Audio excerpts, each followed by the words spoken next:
presented to the students not being kind of intuitive enough, and enabling them to understand the topics, and just having doubt clearing sessions is uh, probably not the way to go about it.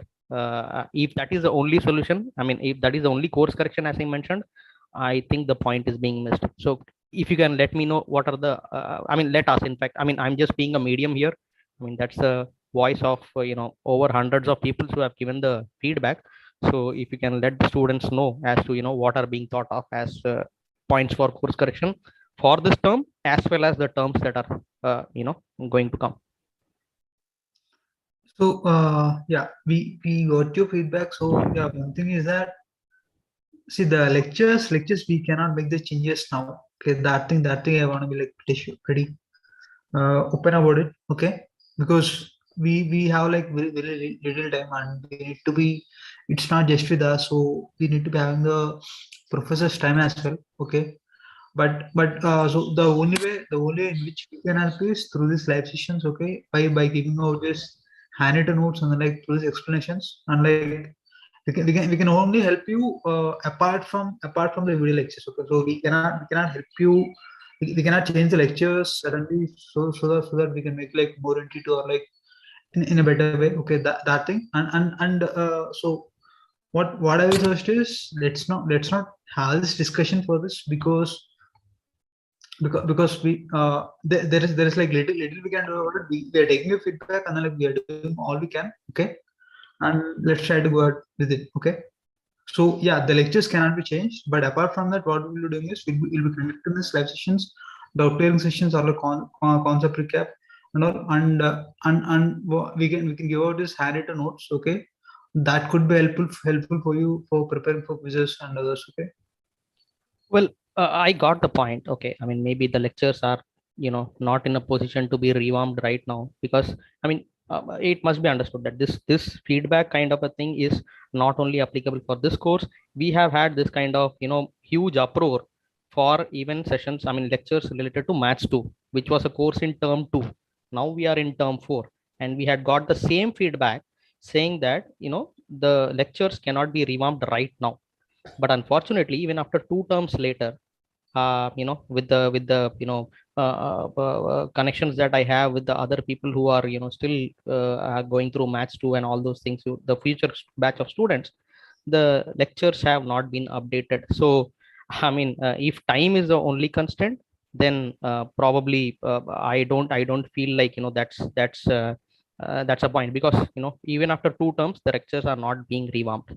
Okay. And another thing that I want to put forward is, yes, these live sessions and all these things can be planned, but we are a diverse set of people, where we have students, we have people from non-STEM backgrounds, we have people from working background as well. So people's time, in the sense that we are having to watch the lectures over 4 to 6 hours per week, right? And we also need to understand that that time has also got to be valued. We spend 6 hours, and then we are having to attend these live courses just to get the basic understanding related to that course. It kind of gets really difficult for people to take out that much amount of time, which is the reason why we are talking here. Okay, I mean, I don't want to hijack too much of time and barge in as such, but I hope that this feedback is really taken seriously. And if there is any other channel through which we can connect to people who can who are in a position, who are in a position to take or make changes, please let us know.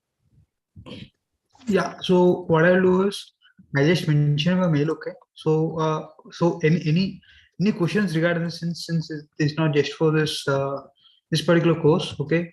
You can just mail it to support@onlinedegree.idm.ac.in. Just mention the mail in the mail in chat box. Okay. You can just collect all the feedback and all. Okay. Maybe from students, and then send it across to that mail. Okay. And one more thing I want to add, Manikandan. So this lectures, like in every weeks, the professor is bound to give the lecture in like everything in 2 to 3 hours. So it's very difficult to cover all the topics also. So like in half an hour or 1 hour, if somebody has to cover total PCA, okay, so how will he cover? Like if it can be done, whether we will increase the, like you'll ask the professor to record it for like 6 to 7 hours. Then again we'll start getting, like we got the feedback from the stats too. The videos are of like every week we are getting the video of 5-6 hours. So we are working professionals. So how will we cover those points? So like in both the cases we are getting the feedback, like if we are elaborating everything, then somebody is coming and telling why these videos are of 6 hours 7 hours every week. And if the professor is bound like doing this all things in 2-3 hours, so then many of you are telling how will like we are not able to get the point. So the thing is ki I have done the same courses in IIT Madras, like the same professor, and the way he teaches here is in the similar way he was teaching there also, and there was no like instructor like us to help. Like at least we are here to help you. There nobody was there. We have to do everything, like from if we were not getting even the solution of the assignment also, at least you are getting the solution of the assignments and all. One thing I know, yeah, I was the full time there, so I was going through each and every books and all. Then I was able to do that. So here you are having a lesser time, that I can understand. But the thing is, कि in 2-3 hours it's very difficult. These topics are really difficult to understand that.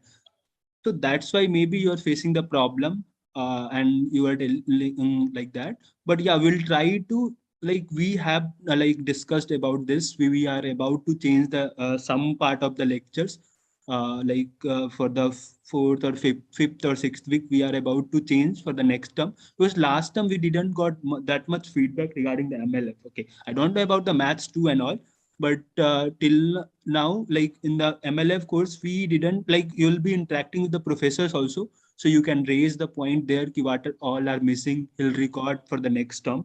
So maybe in the next week, next week you'll be having a session with that Prasant sir, whoever has taught the fifth and sixth lecture. So you can raise your doubt, like you can raise your point there. So maybe he'll record for the whatever the bridge he has to do, like whatever the concept you are knowing till now and whatever he has taught there, some sort of bridge. So he'll cover those bridge in the next term. So maybe that will help the person who is coming next to. But I guess from the seventh week it becomes a bit simpler, because till PCA this was a bit difficult. After that, you'll go to the gradient descent and all. So those parts will be a bit simpler. So I don't think so. You'll be facing much problem in those weeks. And the professor is also getting changed like from the seventh week. So maybe that will help you. But yeah, till now, what I feel is PCA is really difficult to understand the what you can say, the intuition part and all. Last session, I tried totally to explain you everything regarding the PCA. I guess you were not present on that session, so that I can't do anything. But yeah, so we have discussed, we are getting all the feedbacks, we are sharing the Google form with you to discuss the topics and all. So we are working on that to clarify your doubt, at least all the doubts and all. So yeah, Ram, we can continue. No, Vishal, Bharat here. Yeah. I hope you understand the real concern here. I mean, like, we took multiple ways to actually convey what we wanted to convey, and this survey was one of them. And going by what you're saying, I seriously doubt whether we really understand the issue here. See, you are saying that the professor is taking the course, the same professor is taking the course in IIT, and the same professor is taking the course here. Do you understand the mode? It's an offline mode and an online mode. An online mode has to be one notch higher. Okay, one notch higher, so that the teacher will know whether really the audience sitting before him understands what the professor is teaching. So we don't have that opportunity here, right? So it has to be one notch higher. Did you get a chance to look at the responses that we got? We have got responses from 108 students, people who are currently pursuing the course, and people who have already pursued the course as well. We have made sure via the student council, we have got the feedback from both the students. And out of 108 students, please take a look at. We have even made sure it is uploaded to the discourse forum as well, so that it's there for everybody to look at. No, and we are not talking about an auxiliary course. Please let me complete. And I'm just going to take one more minute. Yeah. We're not talking about an auxiliary course here. We are not asking here to for an English 2 course or for some system command course here. This is a foundation course. The very degree is based upon. Come on. I don't please understand the I mean, like, the difficulty here. out of 108 students, more than 75% of the students have commented have given the feedback that it is actually not helping them, serving them in any way. And out of 20 hours of videos from week 3 to week 6, you are going to schedule a 2-hour session with the professor. And do you think it is going to be of any help?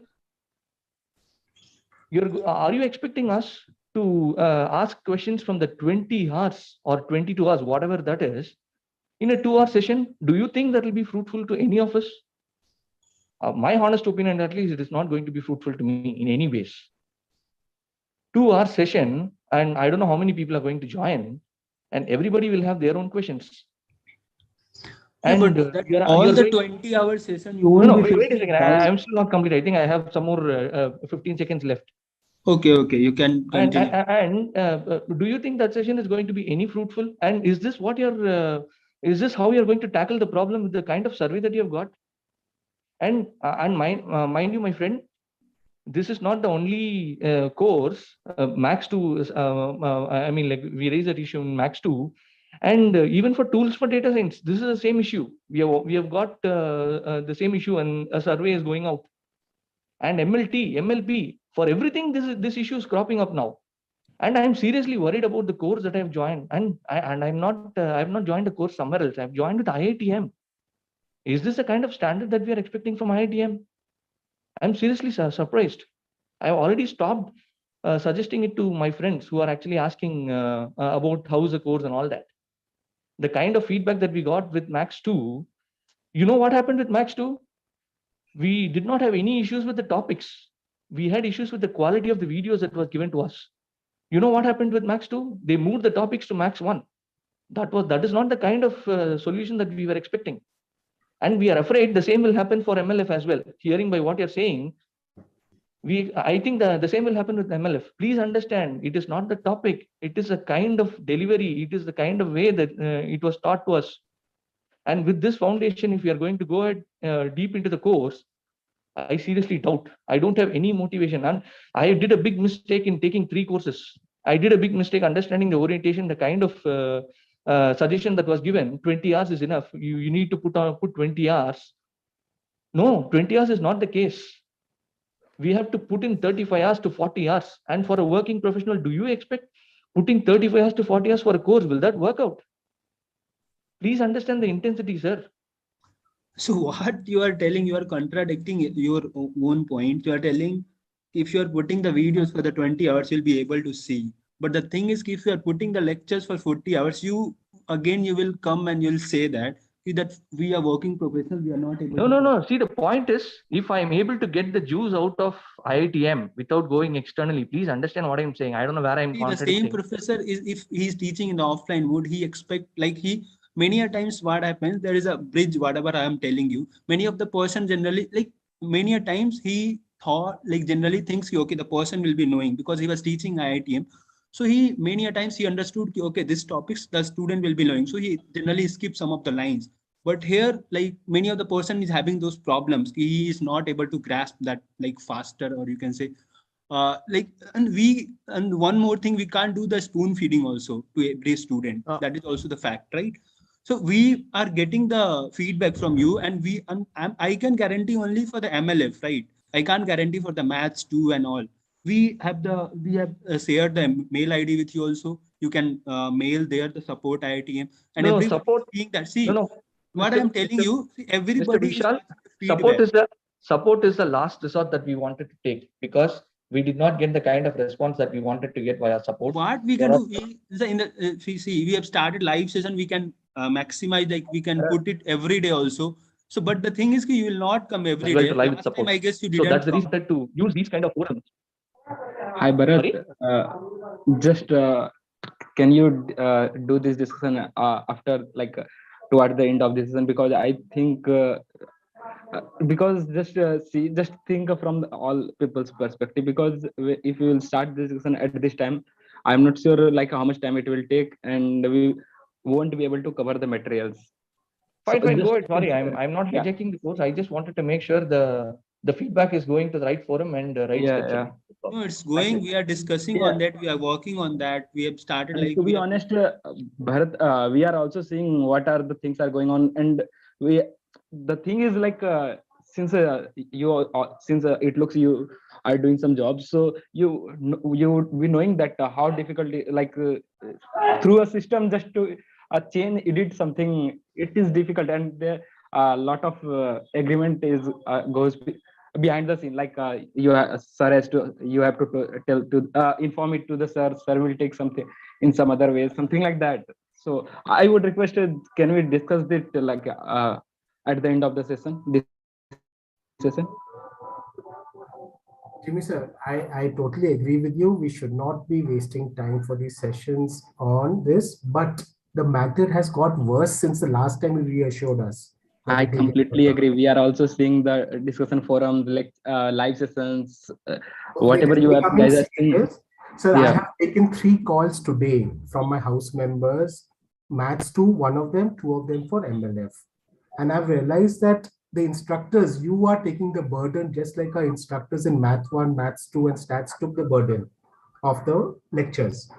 So we are thankful for you. We are totally thankful to you for trying to fill the gap. But we are not seeing that happen. The last session we were supposed to do week 5, week 6. Then we were told week 5 instructors not available. So there is no schedule and there's no way for us to follow. Right? That's one. And the lesson learned from Maths 2 was that our linear algebra remains weak, especially for those of us who do not come from technology or math background. This is not like the IIT Madras campus course that you have attended. You have qualified, you have spent over a decade and a half learning for those particular subjects. We have not. Some of us have come from arts background, some of us come from business background, some of us like me are senior citizens. So there is a difference in the context. And we are saying that the enrollment is dropping. There is not a lot of excitement or respect building for this course. We don't want it to go in the wrong direction. We want to help you. We are not complaining about you. We are saying, let's improve this. Yeah, we are agreeing with you, Puneet. Like, we are also discussing on that, how we can change those things. Share the plan with us. Share the plan with us. Restructure these weeks where there are weaknesses.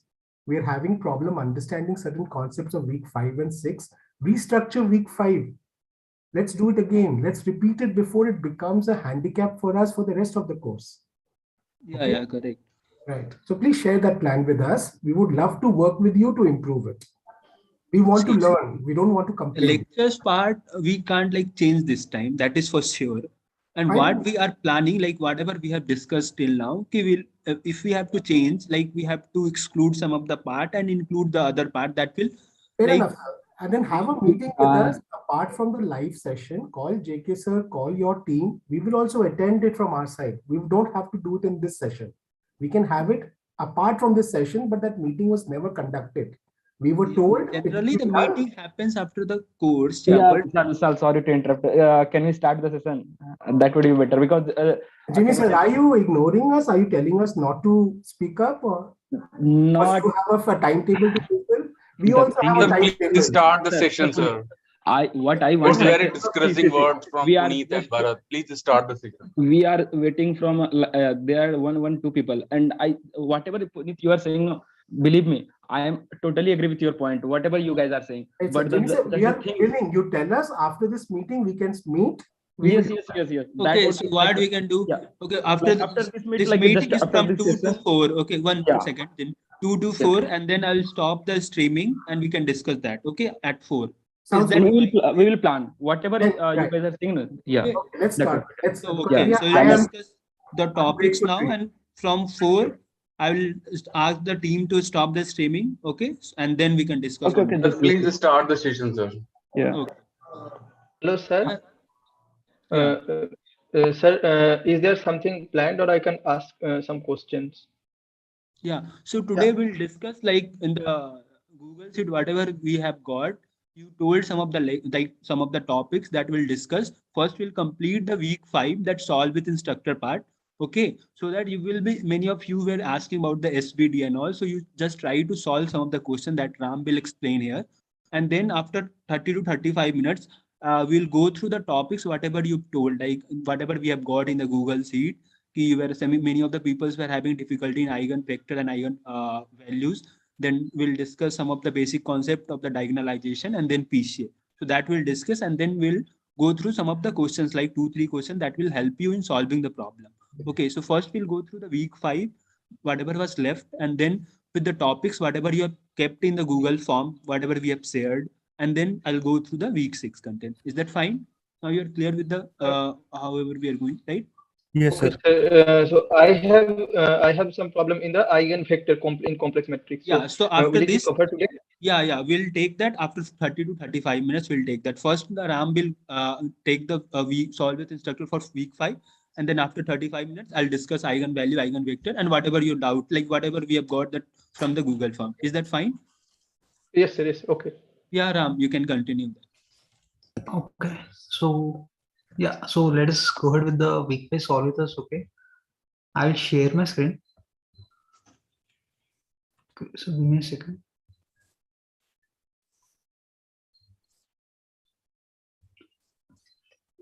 Okay, so is everyone able to see my screen? Yes, sir. Yes, sir. Yeah. Okay. So the first thing is which we have learned in this week 5 is learn to compute this length of a vector, right? Okay. So the first question will be like, compute the length of this vector 1 plus I, 1 minus I 1. Okay. So if you're able to, if you want some time, I'll give you some time. Okay. So that take some 2 minutes or 3 minutes to solve for this, and after that we'll discuss solution. Is that okay, or do you want me to go ahead with the solution directly? Sir, I think you should go ahead, because otherwise all the scheduled things will not be completed. Yeah. Okay. Within Okay. 1.5 hours. Okay.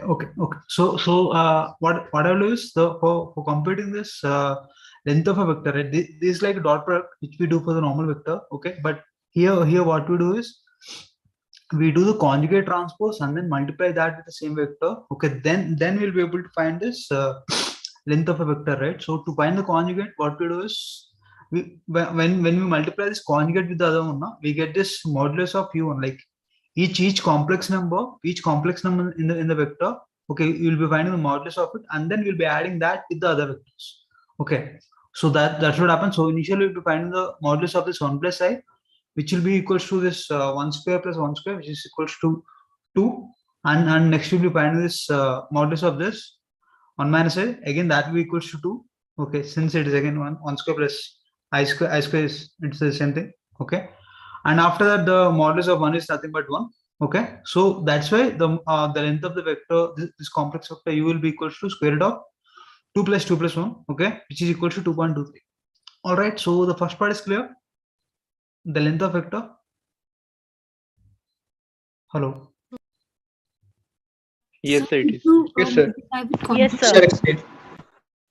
Yeah. Okay. So I have a question for you here. So the length of a complex vector and its conjugate remains same. Is it true or false? What do you think? True. True, sir. It's true, sir. Okay. So yeah, you True, mentioned sir. it's true. Why is it true? Sir, length remains the same, but that angle changes. That is why it becomes negative. Okay. So yeah, my question is, how does it remain same? A square plus b square will same.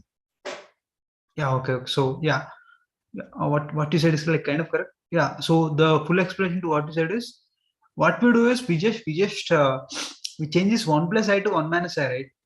So each complex number will be changing the angle of it. We won't be changing the length of each complex number.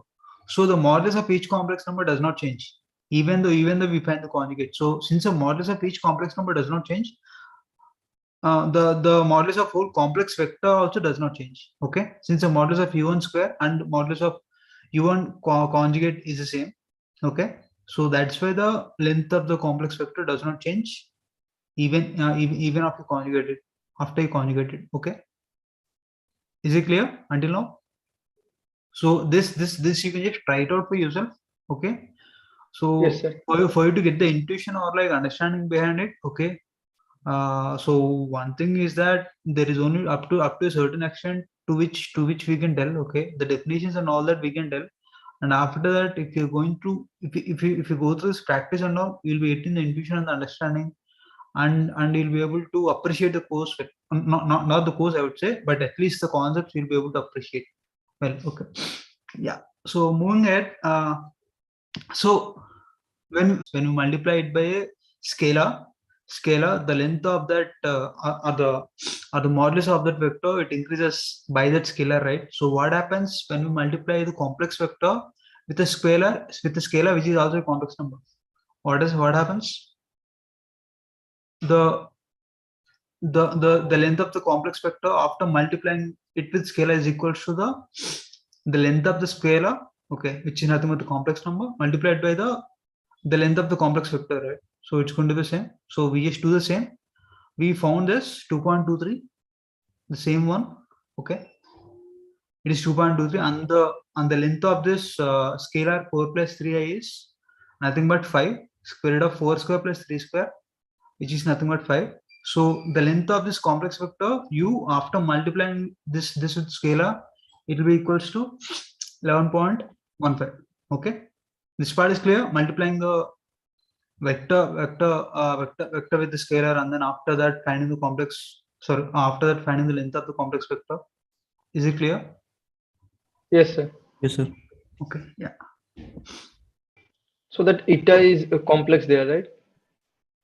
Which one? The eta that eta, it's not complex, it is that scalar. This part, right, you are talking about? Yeah, that is a scalar. So basically we'll multiplying this u with the scalar 4 plus 3a. Okay. Yeah. So the next one is this orthogonality rate. We talked about this orthogonality too much, like we talked about it a lot for we said that for two different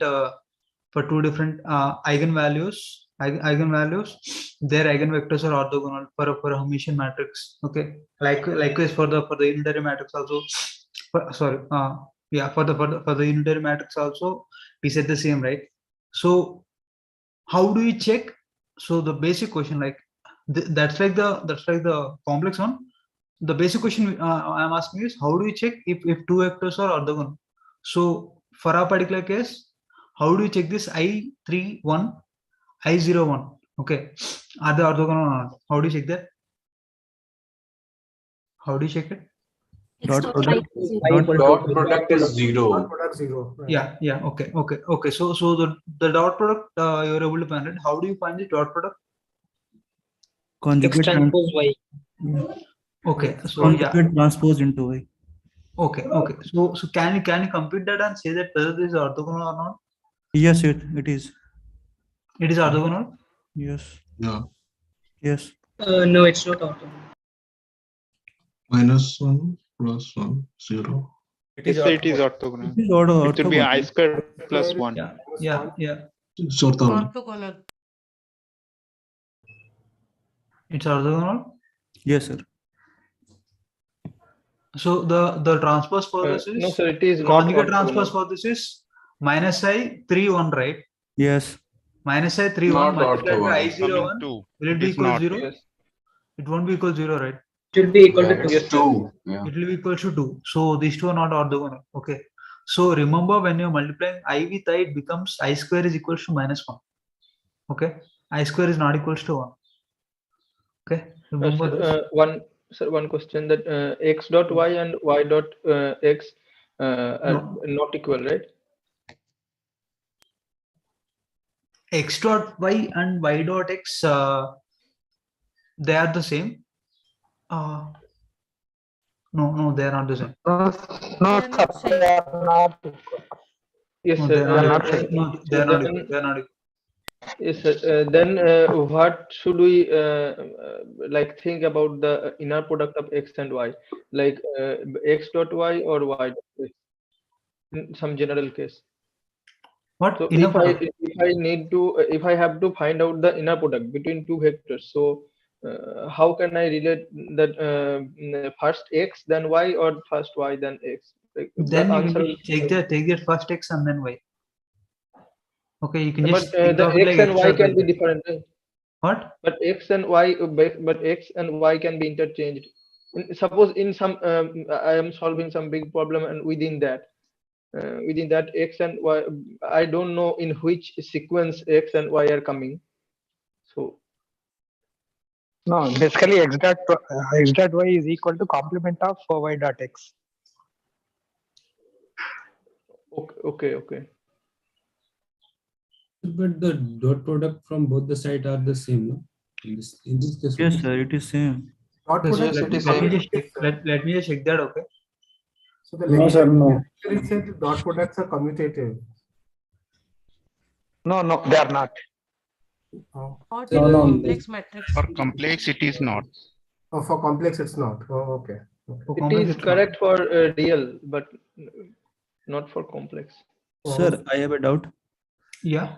If two vectors are orthogonal, then it does it matter how we gonna multiply x dot y or y dot x? It should be 0, no? If two vectors are orthogonal. Can you repeat? Can you repeat? If two vectors are orthogonal, does it matter does the sequence matters, like x dot y or y dot x? If two vectors are orthogonal, it should be 0. No. If they're orthogonal, then it does not matter, right? Because anyway, it's going to result to 0, right? It does not matter. Yes, sir. In orthogonal case, it will not matter. Yeah. In orthogonal case, it does not matter. And even in the case of this normal one, right? So the things of that x dot y now, x dot y is not equal to y dot x. But the thing is, modulus of x dot y is equal to modulus of y dot x. Yes. Okay, sir. Okay. Since they both are nothing but the conjugates, x dot y is the conjugate of y dot x, right? So and we know by finding conjugate, it will not change the length now. So the length of x dot y is same as the length of y dot x. Is it clear? Yes, sir. Okay, I don't know. Okay. So this one, find the unit vector that points in the opposite direction of the vector x, 1 minus I, 3 plus I, 2, 1 plus I. Okay, how do you do this? First thing is, what do you mean by this opposite direction? Conjugates. 180 degree. Reversing. Reversing, right? The angle is the angle is 180 degree. Yeah. Cos 180. Yeah, cos 180. So basically, yeah, we'll be multiplying this with this. So basically, when we set this opposite direction now, so when we add those two vectors, it should be resulting in that zero vector. Okay. So basically, you just need to change the sign of it. Okay, sign for each one, then you'll be getting the opposite direction vector. And when we talk about this unit vector, you should be dividing that with the length of the vector. Okay, unit vector means that normalizing, right? So that that length should be made as 1, correct? Hello. Yes, sir, yeah. Yes. Okay. So this part can be done. So, sir, when you say opposite, it is 1 plus I, 3 minus I. Is that the way we do it? No. So that's not it. So that's a conjugate. Okay. The opposite will be minus 1 plus I. Okay. Minus 3 minus I, minus 2, minus 1 minus I. Okay, sir. And then we find out the unit vector for that. Yeah. So basically, by changing the sign, it will not change that value now. So you can just find the length of this vector itself, and then you can just divide it by that opposite vector. So it's similar to just a normal vector, right? Like if x is in some particular direction, then minus x is the opposite direction. Yeah. So what is the answer? I want for this. What's the answer to the question? This question? Yes, sir. So yeah, the length of this 1 minus I is 2, and 3 plus I is 3 square plus 1, which is nothing but 10 plus 4 plus 2. So it is 2 plus 4, 6. 6 plus 10 is root 18. 16 plus 2, 18. So yeah, square root of 18, this you should be changing the signs of this, and you should be dividing that by square root of 18. So that will be the unit vector in the opposite direction. Okay. Negative of this vector and divided by its length. Yeah, divided by that length of that vector x. Yeah. Yes. Okay. Okay, so identify the non-Homogeneous matrix from the list of matrices. Okay.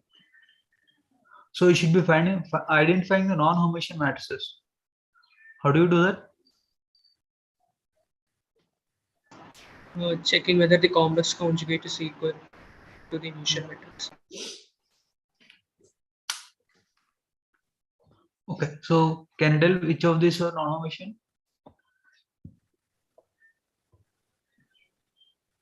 A Two. Submission. It's 2B because the diagonal has complex. In Hermitian, diagonal should be real. Yeah. Which one? 3? C. So B one and and C. three B is not are Hermitian and Hermitian. 3 is not Hermitian. Okay. Okay. Others? T also. 2B, 3C both are not Hermitian. Huh? T. not Hermitian. C? C is not Hermitian. C is Yes. not Hermitian. C and Okay. What D. about others? C and D. Is A a Hermitian matrix? Yes. Sir. What Yes. about B? A is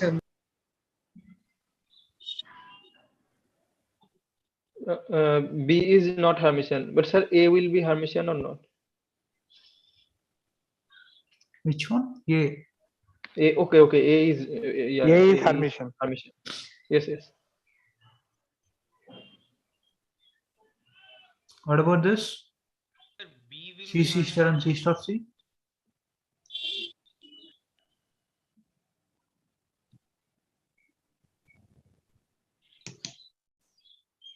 This, can you check?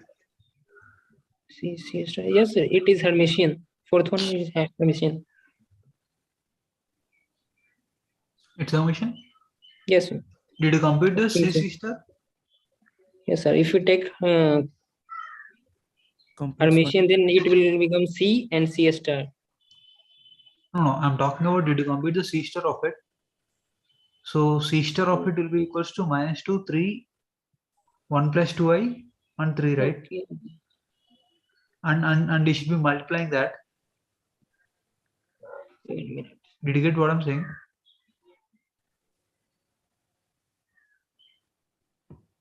So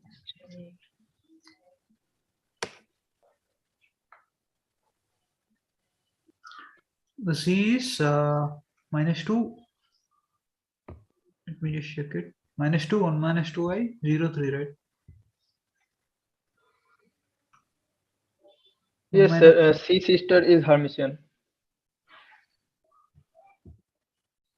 1 minus 2i, sorry.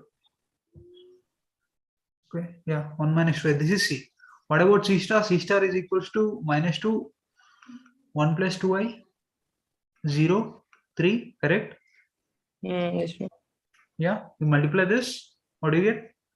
You get 9. You First get term is 4, 9. 4 and 4 plus 1 plus 4, and then you get 0. Get 0 there, and then you get 1 minus 3 minus 6i, right? And then what do you get here? You get this as 0, and then you get here 3 plus 6i, and then you get here 9, right? Am I correct? Right, so this is nothing but 9, 3 minus 6i, 3 plus 6i, and 9. Okay, so this is Hermitian? Yes. Okay. Yeah. Sir, I found out. Sir, is it compulsory to check the given data? Because if we apply the property directly to CC star, then it is simply Hermitian. Yes. C star. If you take the whole of C star, then it will become C and C star. So that's why it will be Hermitian for any matrix, I think. Yeah. So I'm Yes, just yes, for any illustrating that so that it will be like even more easier for those who did not get this. Okay. The Hermitian matrix is the one that is symmetric and has diagonal elements as a real number, right? Yeah. Okay, sir. Thank you. Sir, here 2b will be Hermitian or not Hermitian? Which one? 2b? Yes. That is Hermitian, right? Hermitian, yes. Yeah. So this minus 1 into I star I, it is nothing but 1. Yes. So I and minus I and 1 and 1, right? So in the diagonal elements, you have these real numbers. And in the non-diagonal elements, you have this conjugates, right? I am also getting Hermitian, but I thought somebody said it is not Hermitian. It is Hermitian. Okay. The answer is first, second, and fourth, right? Yeah.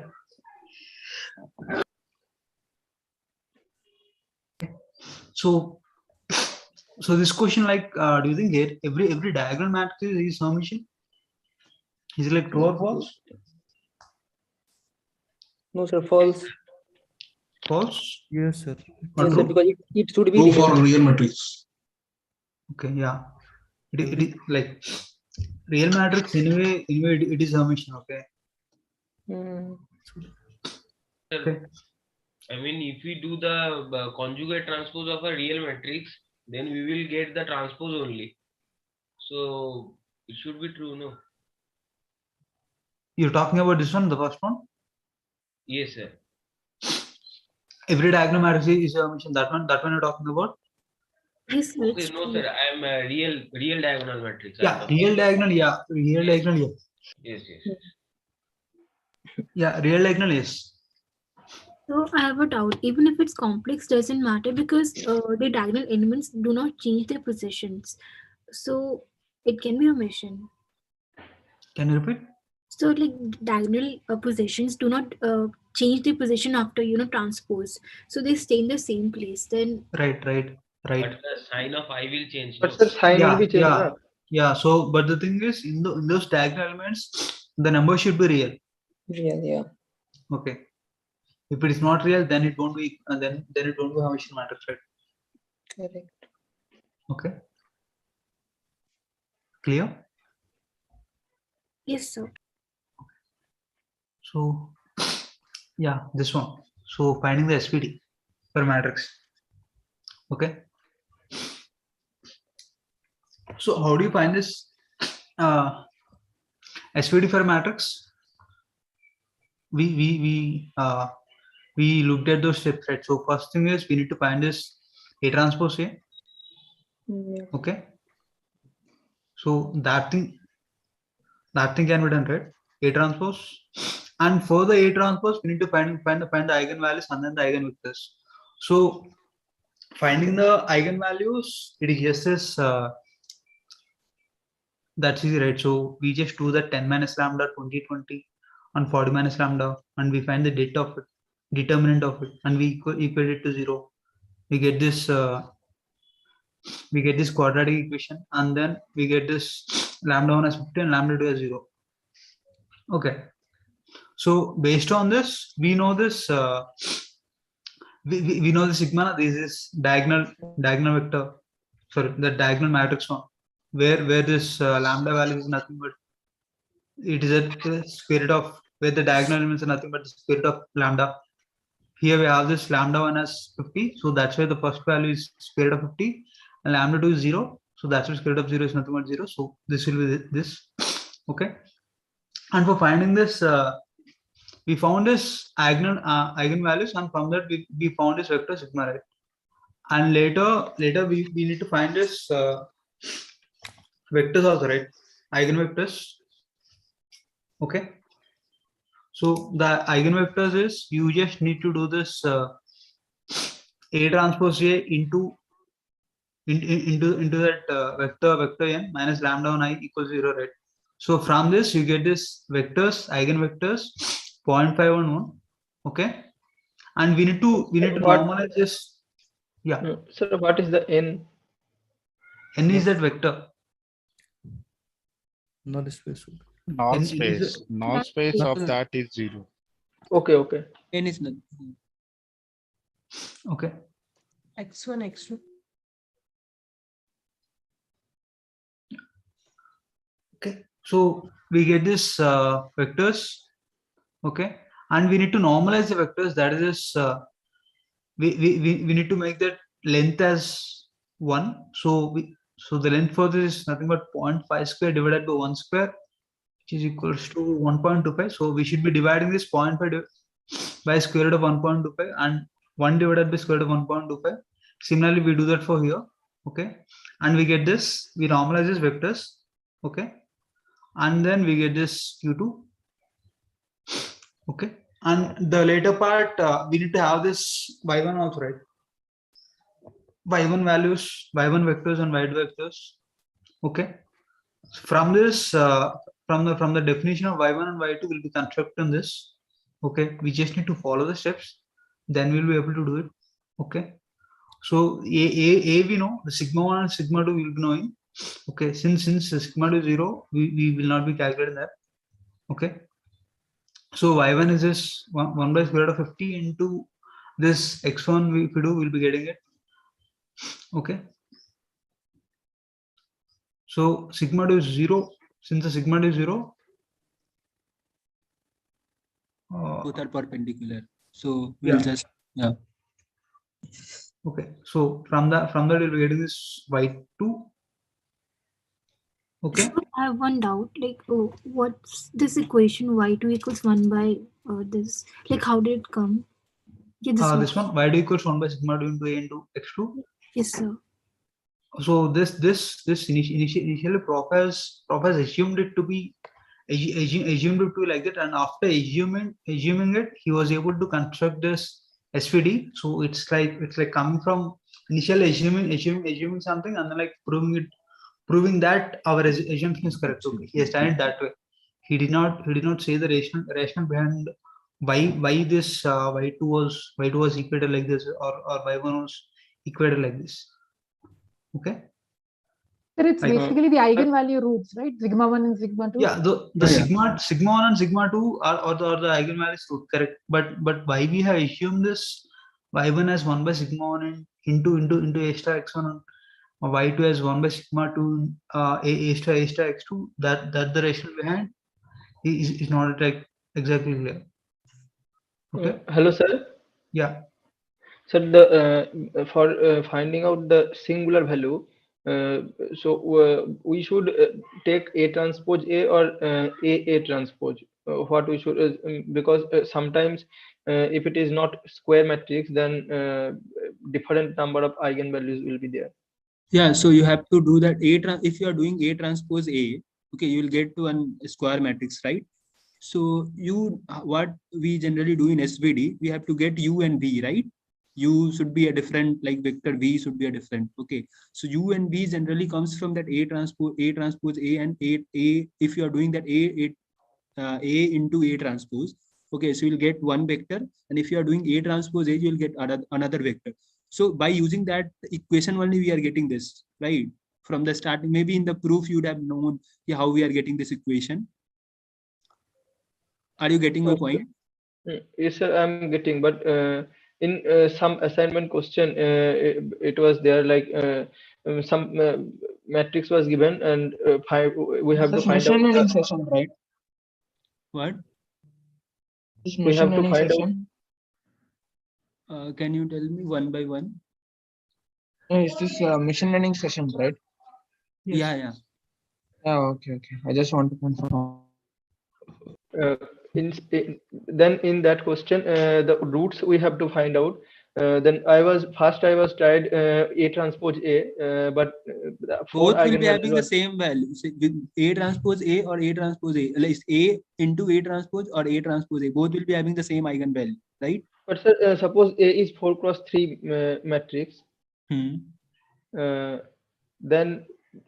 A transpose A will be the 3x3, but A transpose. Yeah, you'll get some different, like the decomposition vectors and all. You'll get different for both. Like see, A transpose, if that is a 4x3, So it will be 3 cross 4. So you'll get 4 cross 4. In the last, you'll get 4 cross 4, something like that. If you're doing A transpose A, then you'll get 3 cross 3. Okay, but Yes, you'll sir, get that is I'm asking. Yeah, but you'll get some vector. So okay, you tell me the question number. I'll try to solve it. Yeah, Ram, you can No, continue. sir, it is graded. Okay, I'll do that after this thing. Okay, Ram, you can continue. Yeah, I guess it's last. And sir, one more thing, sir. When we are finding out these eigenvectors, like if the matrix is complex, it is getting difficult to find out the eigenvectors. So, is there any approach to so that we can find out quickly? Because in exam we have to do within 2 or 3 minutes. Yes, sir. Same question for me, sir. Okay, while after this discussion, we'll try to solve some question in eigenvectors. I'll tell you one method. Maybe that will help you, but yeah. Yes, sir. Okay. So yeah, one solution which I can give you is this. You can worst in the worst possible scenario, you can just go by the options and then like go backward and see if that particular thing holds true or not. Okay, so that is like one way in which you can do. Okay, all right. Sir, I have a doubt again. Yeah. So there is equation this y1 is equals to 1 by sigma upon. Yeah. Sir, in proof also, sir has just assumed it. It has never been proved. Right.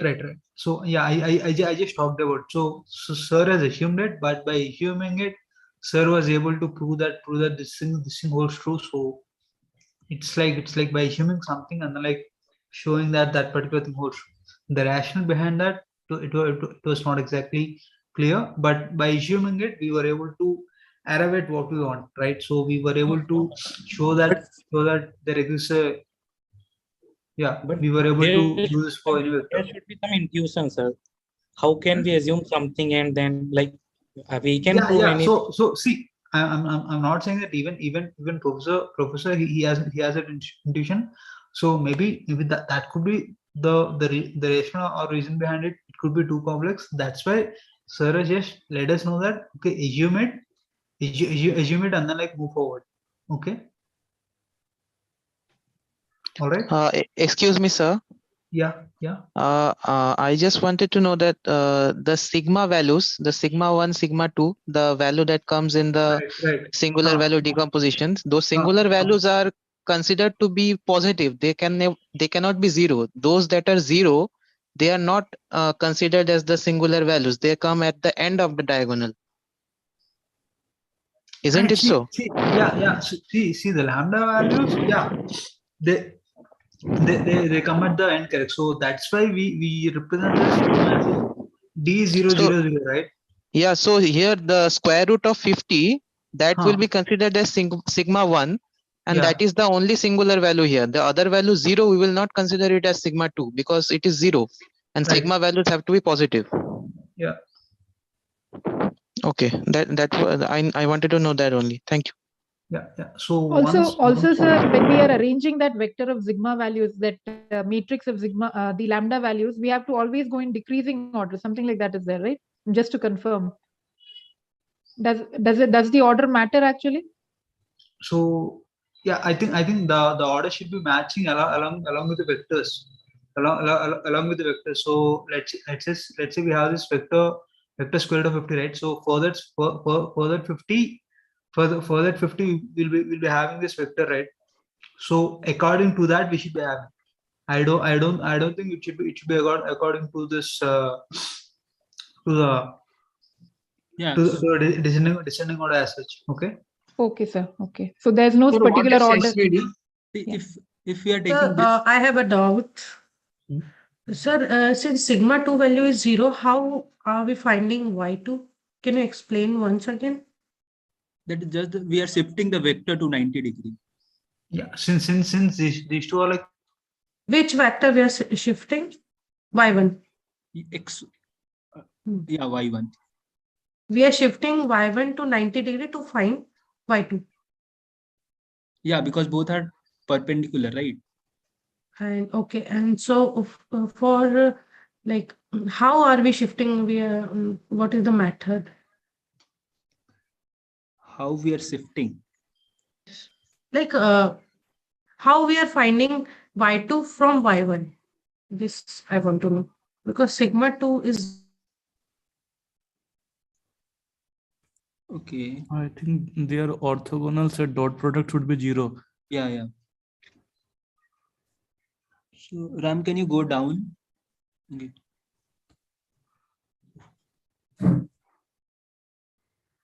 Okay, I guess there is some error. Okay, I'll share my screen.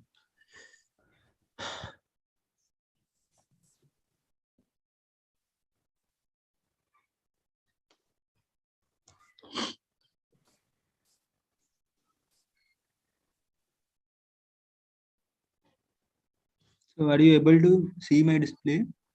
Yes, sir. Yes, sir.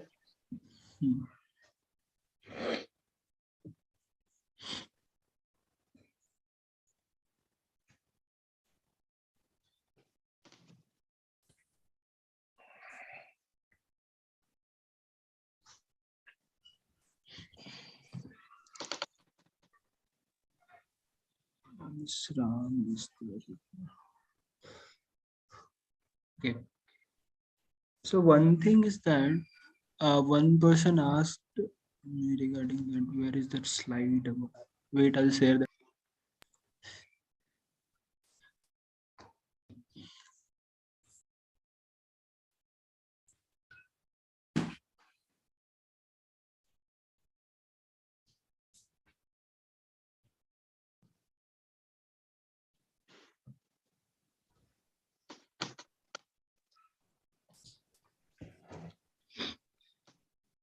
So we have to calculate that sigma 2. The sigma 2 is already we know that is 0.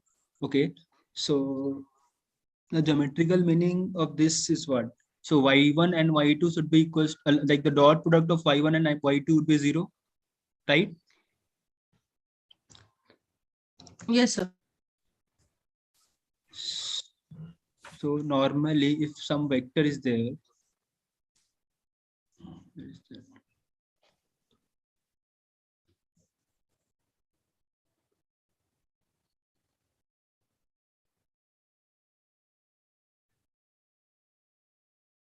If I'm having some vector here, if I have to rotate that, here they have just rotated that in 290 degrees, right?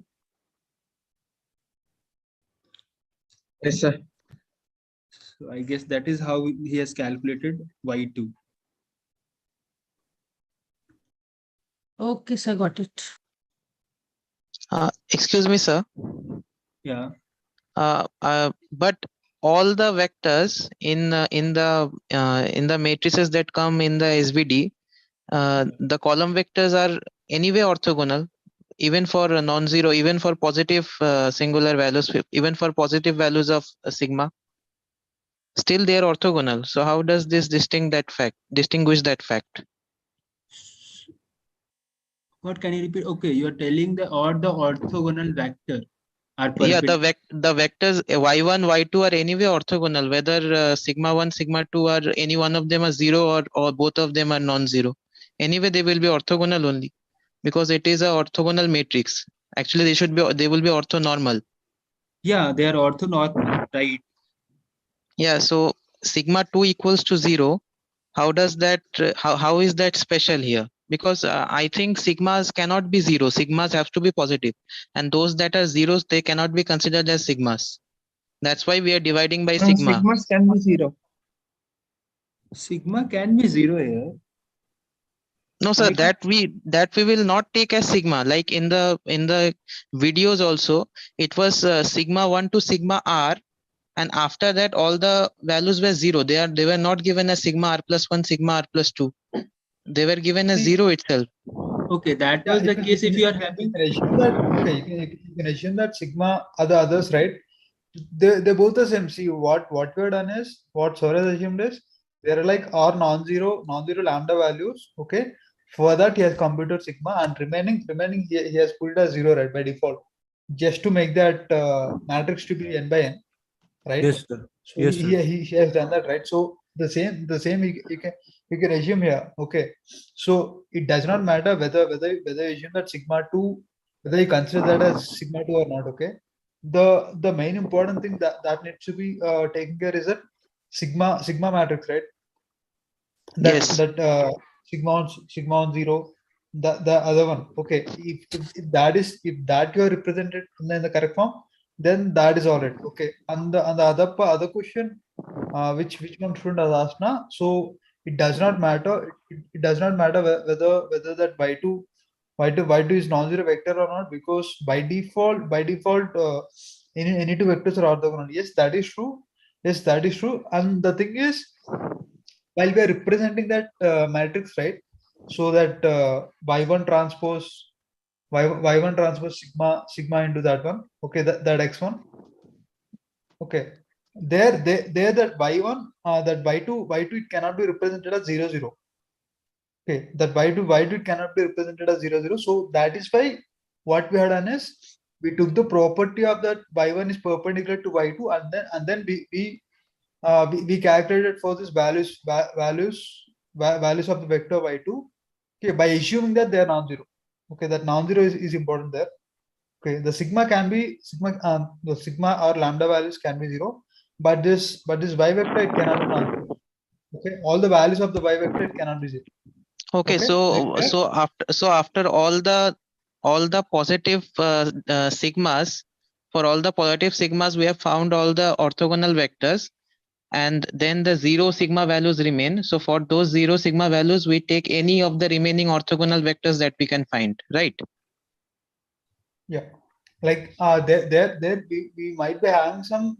See here it's kind of like simple, right? So here we have these two values, and one value can be pivoted, and based on that we can get the other value. But there if you're having a larger size, right? Here it's just 2 by 2. Yeah, here it's just 2 by 2. That means here if we're having 2 by 3, 3 by 3 or 4 by 4, then we need to use not just one vector, we need to use other vectors also, because it needs to be perpendicular with not just one vector, because with all the vectors. By using all those vectors, you need to find the what is the missing values. Okay. Okay. For this for the remaining vectors. Okay. Is it clear? Okay. Yeah. Yeah. Okay. Yeah. Vishal, we can move it, I guess. Yeah, this big five. Sir, even sir, even here the orthogonal could be in any direction, right? I mean, I could take a minus 0.9487 and 0.31362, or the other way around, 0.9487 and minus point. It could be either ways, right? Hello. Yeah. Yes. So it could be both the directions, right? Yeah, correct. But then I think the other vector will be changing. So the 0.3162 minus 0.9487, 0.9487, right? If you're changing this sense, then the other vector, right, that Q2 should be changing. Why is that so? Because these are also orthogonal, right, sir? So why would we be?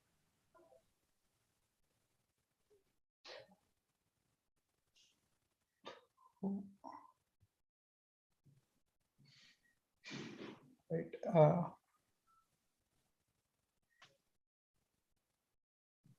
Yeah.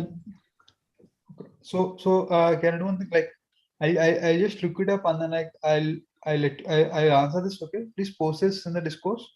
Okay. Yes, sir. Like take this specific example, and then like post it in the discourse. Okay. Sure, you can sir. screenshot Thank it you. and then like paste it in the discourse. Yeah. Yeah. Okay, Vishal. Yeah, we can move it. Sir, can you once again what we will do if the other vectors are 0? I didn't got your point. Just before you explain, can you once again explain? So what we do is those remaining vectors, right? Remaining vectors of y, it should not be 0. So we calculate for the values of the remaining vectors based on the existing vectors. Okay, by using the properties of y1 is perpendicular to y2, so that y1 star y2 it is equal to 0. That property we will use, and then like we find that values of y2. Okay. Yeah, that's it. Yeah. Okay, so Yeah, Ram. Yeah, we can It's move. done, huh? That. Yeah, it's done. Okay, thank you. So.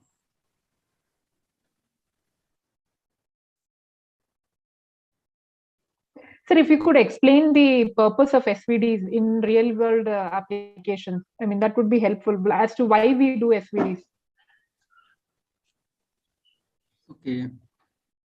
So SVD we generally do when we have to get like for the symmetric matrix we are knowing there for the symmetric matrices. One thing I'll tell you. So in that part, somebody was asking why we have taken that. Okay, wait 1 second. I'll say. Okay, this someone was asking, right? Y1, why we have taken Y2 like this? Yes, sir. So I guess if I'll take this as xy and this as a minus xy, xy, if I have to get this vector, so if I'm having y1 is something like AB, and then if we have to get some xy, and the dot product should be 0. So how we generally do ax plus by equals to 0. Okay, so I will calculate the x as, so a, what is the value of a here?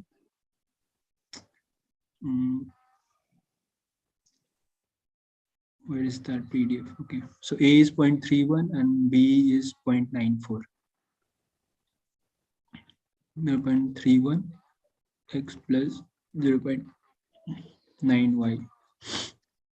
So if we'll take the value of x as minus 0.9 and y as minus plus 0.31, then we'll get the vector, right? So this vector will be what? Minus b into a. Are you getting my point? So, but I could take a plus 0.9 and minus 0.31 also, right? Or can't I? See, this one, if we have to get this, minus AB plus AB equals to 0, right? Yeah, yes, sir. So that is why we have taken B as this one and A this one. Okay. To get the product as 0. But sir, if I see that AX plus BY equal to 0, I could have AX is equal to minus BY or BY equal to minus AX, right? So I could take a B equal to minus A or A equal to minus B. Either ways it works, right? I mean, seeing so the equation. You'll take here B and here minus A, right? Yeah. Yeah, that is also fine, I guess. So it doesn't make a difference is what I'm saying. I mean, it is not fine, make a right? difference. Yeah. Yeah. So if, yeah, I guess.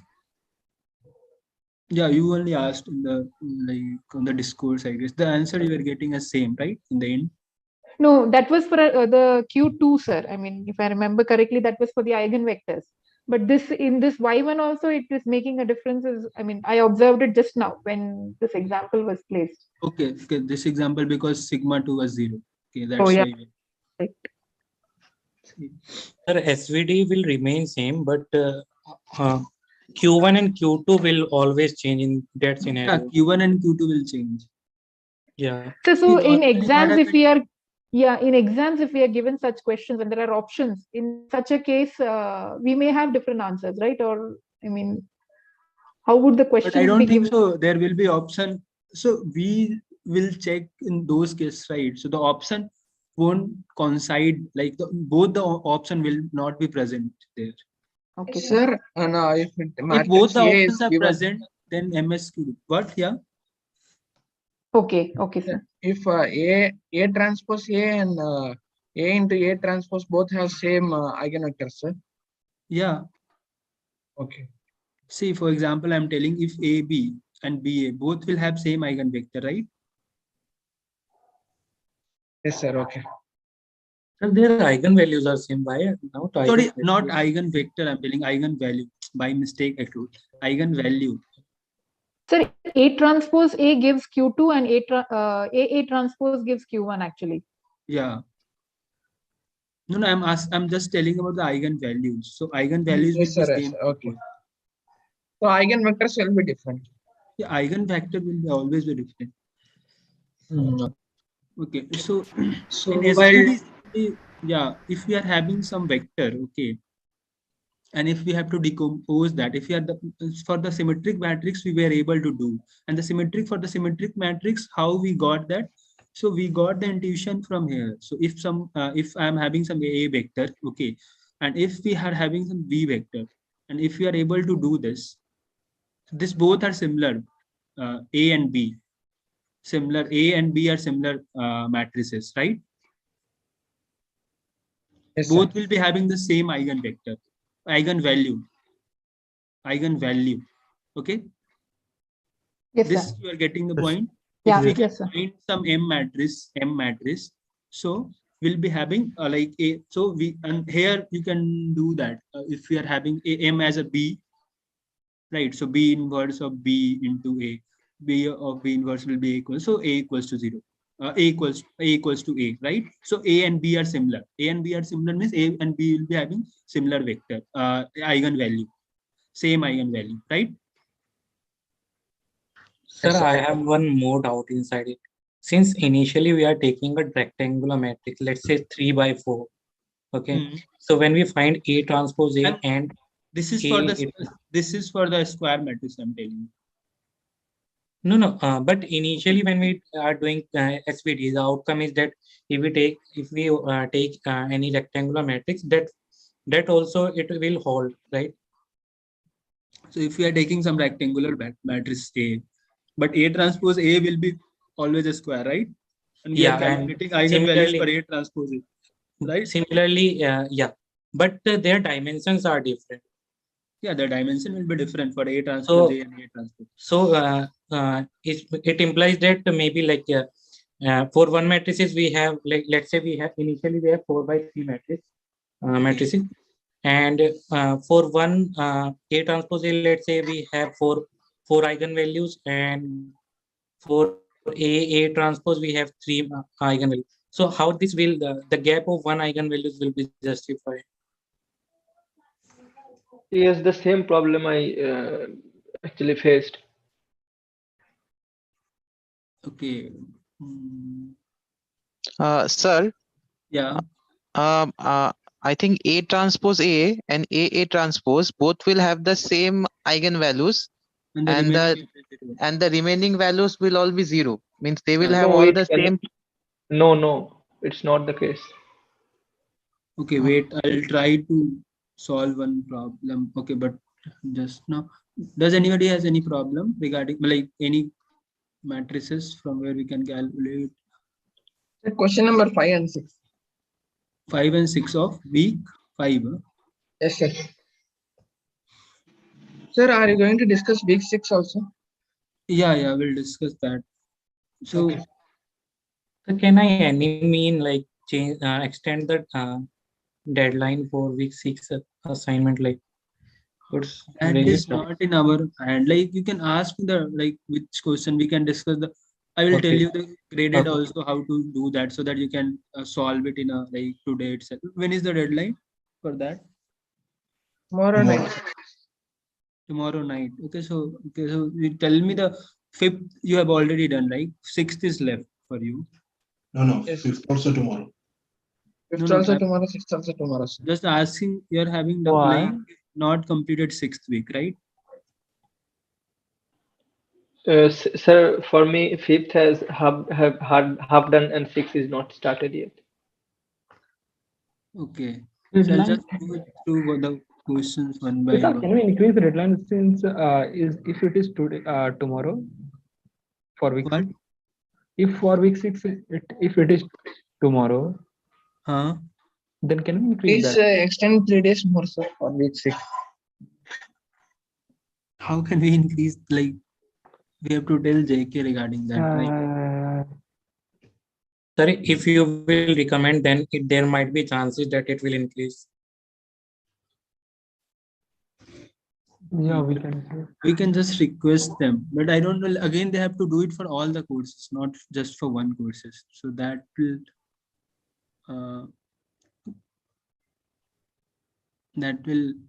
I guess the 4 other courses, so it is 9th. Also same, sir. All the other courses also same.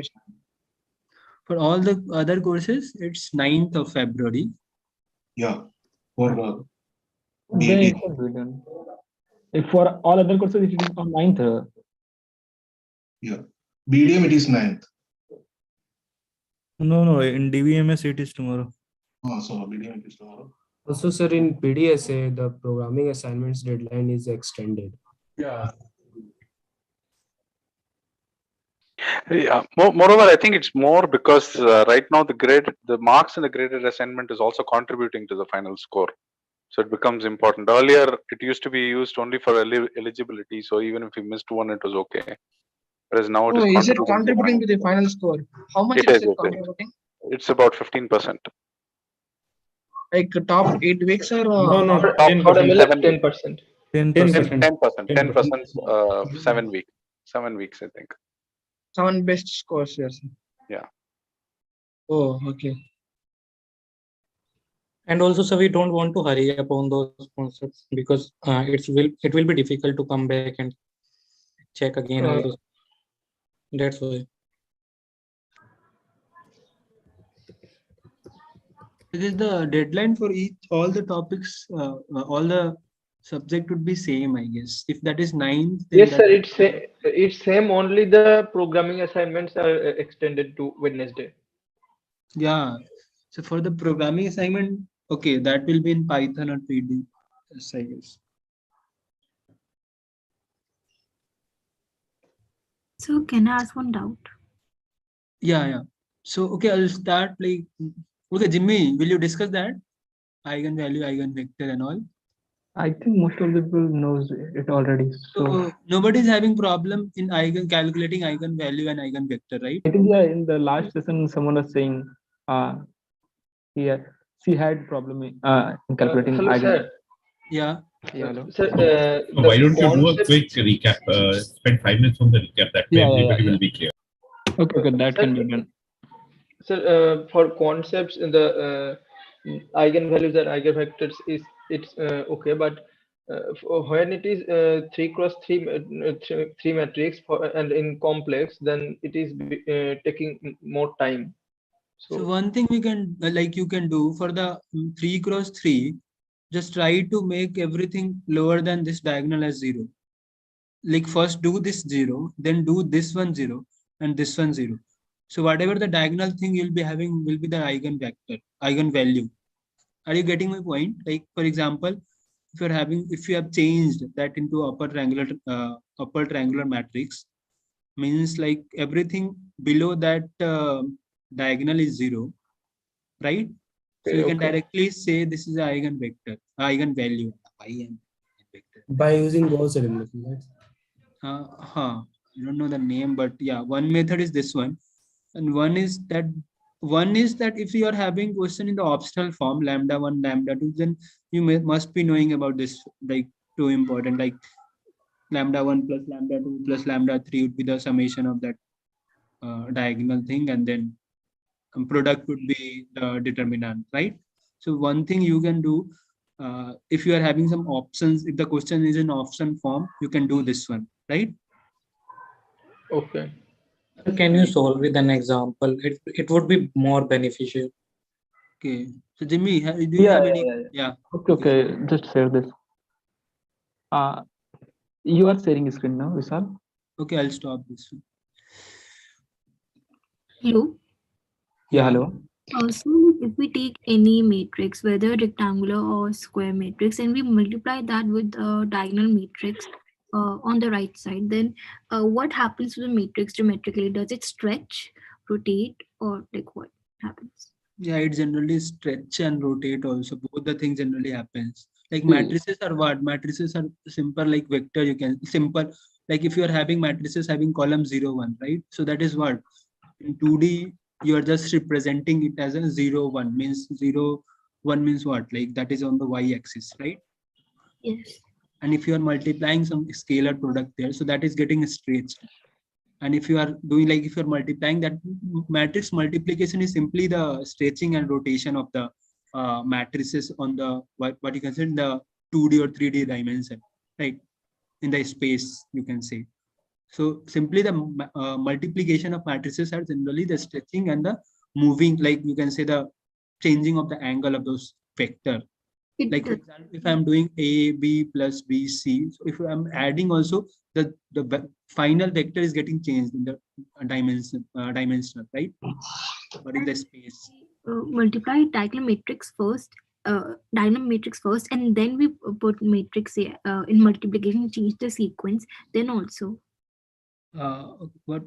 Can you repeat that? Like we were doing A into diagonal matrix, we were doing this, right? So what if we change the sequence? If we do diagonal matrix into matrix A, then also it will rotate and switch. Also, if you'll both are not same, if you're saying that it's a rectangular matrices, then we'll be getting some different thing. First of all, like you are multiplying that one rectangular matrices with square. If you are telling the other one is diagonal matrix, you are asking, right? The No, one, if, yeah. Go on, sorry. Yeah, if one is diagonal matrix, that means it's a square matrices, right? And the other one is rectangular, you are asking. It can be anything, like square, rectangle, anything, any case. So if you are multiplying, then yeah, it's getting stressed and plus both are happening, because see how generally we do the multiplication. We are just multiplying the one column with the other row. Then again, we are doing same, we are repeating the same thing thrice. So we are just multiplying the matrices thrice. So in the space, what we are doing, we are stretching plus moving the vector. That is how we generally present the matrices. And what if we only want to stretch a matrix, and what do we multiply? Just do the scaling. Scale, you can just multiply with 2 every term. That is a scaling part.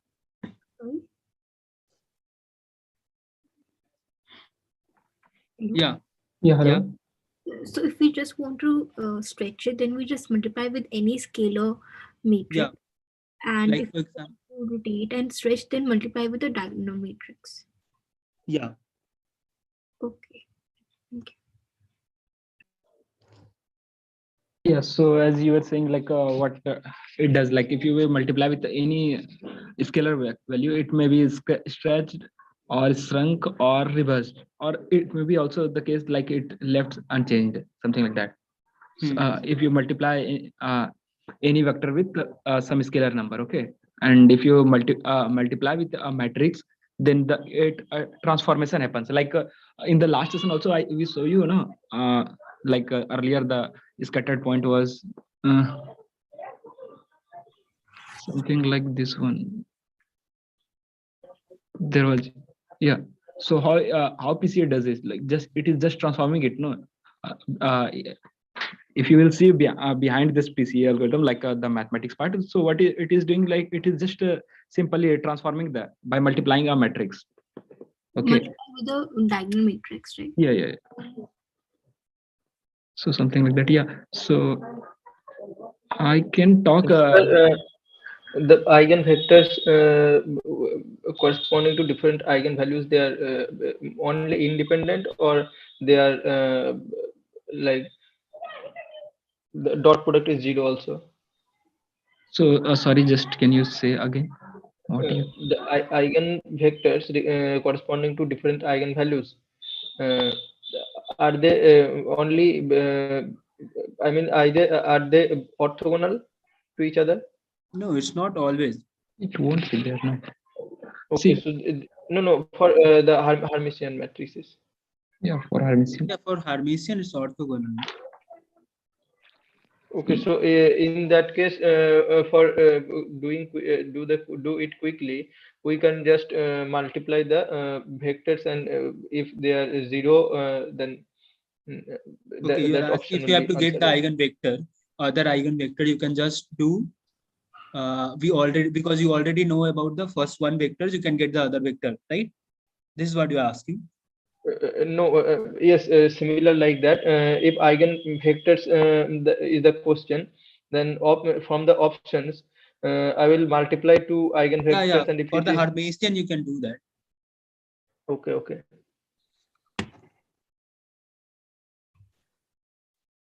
Okay, hello. So I'm doing just a quick recap.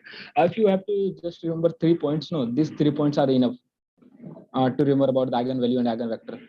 Complete, like solve A minus lambda into x equal to 0, get lambda values, that will be your eigenvalues, and if you get this x, that is your eigenvector. Okay, and just remember these two properties. Minimum, these two properties is minimum. Like if trace of A is just sum of lambda, all the lambda values, and the determinant of A is product of all the lambdas. Okay.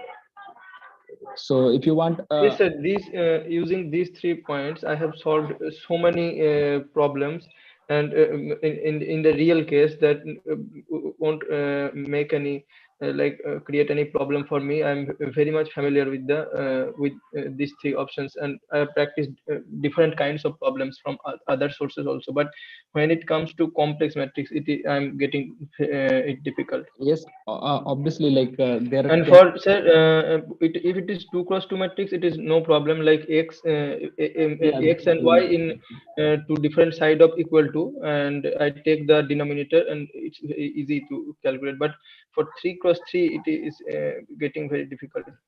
Yeah, in general, like what people do is like obviously, as you said, like for 3 cross 3 matrix, if a question can get larger. Okay, so usually you can expect, at least in the exam, I would expect if I would set the paper, I would set some question related to eigenvalue, then I would put some values in some way, like you have to do the minimum calculation. Either it will some values will get will result into the zeros and all, something like that. Okay, so yeah, that is true. And as one suggestion was Vishal, no, like if you have some matrix in this shape,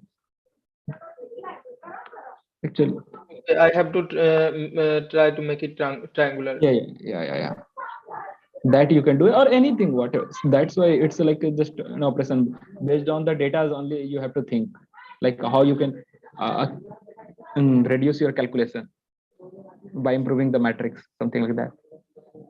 And yeah, that is what I would say. And since some of you were saying this, they want to just get a quick recap, like how eigenvalues and eigenvectors are calculated. So that's why I was saying, for your question, that is that will be the answer, I would say.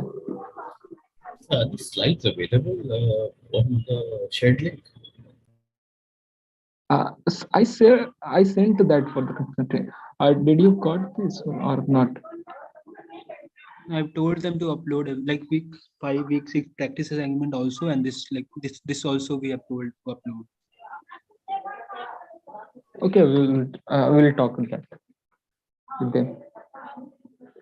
Yeah, so for like in beginner's language, if you want to go a bit in details about the eigenvalues or just question purpose, these 3 points are enough. Just go through the questions. I guess they're facing problem in like 3 cross 3. Do you have any example of 3 cross 3? Just now I will solve. So I thought. So there is a question of a 4 cross 4 matrix, but it is in graded assignment. 4 cross 4, who has given that?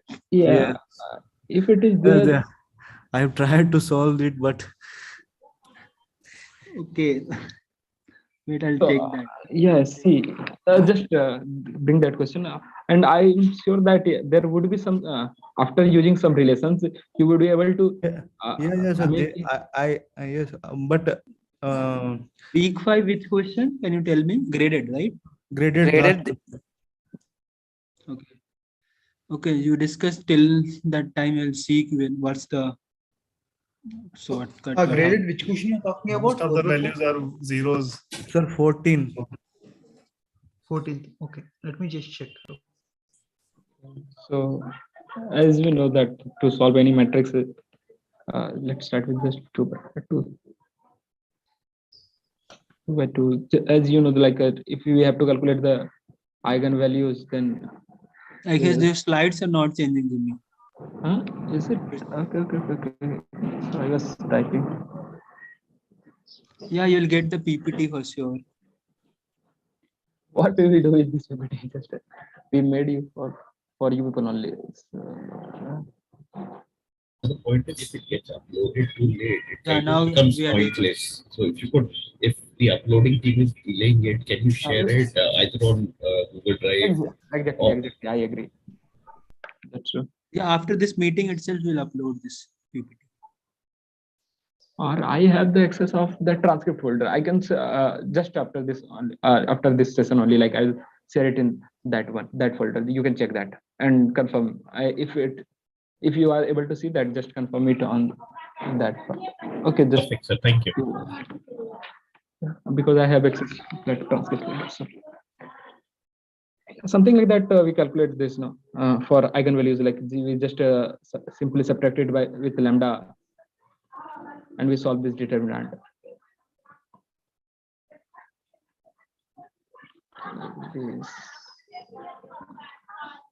Okay, so I think it's also, it comes somewhere around like, yeah, lambda square minus, it's just a simple mathematics, and we get this lambda values 4,1. Then again we put I think I should solve it in detail manner or just simply cover this part, because I think most of you know already.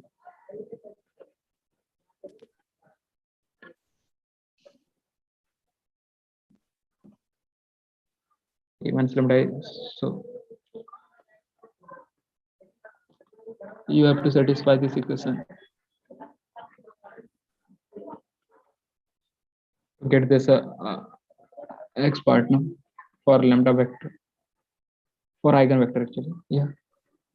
So after putting this lambda, we can directly get this mat 2 minus 4. We are doing for this one.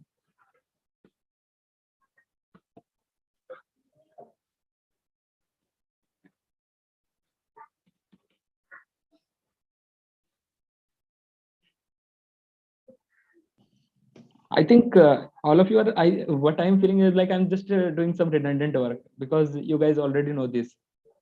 So Yes, that sir. yeah, that's Hello, why sir. Hello, sir. Can you show an example of SVD for a rectangular matrix, like 3 cross 2 or like that?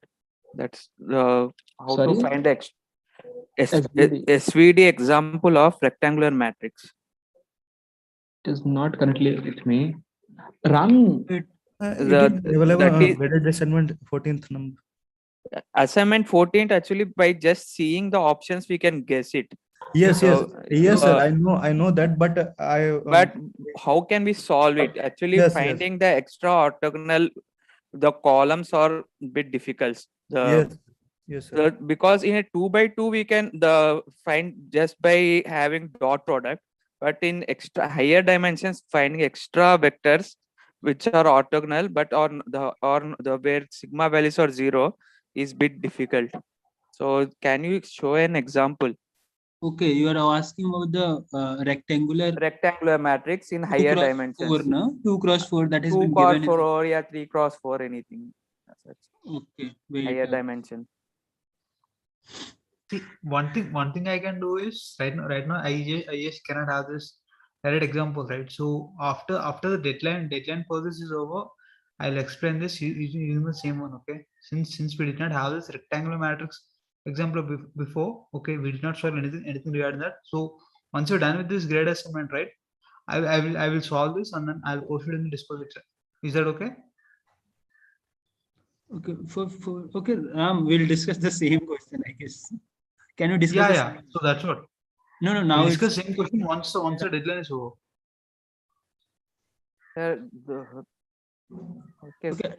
Okay. Actually, point is that can you show a method of finding extra columns, because in 2 cross 2 you can just have a dot product and say that it's 0. The other column should be perpendicular, so you can have dot product and say. But when you go to a higher dimensions, there are plane of the vectors will have the dot product 0. So how to choose the which vectors or the column vectors or which give sigma value 0, which it is difficult.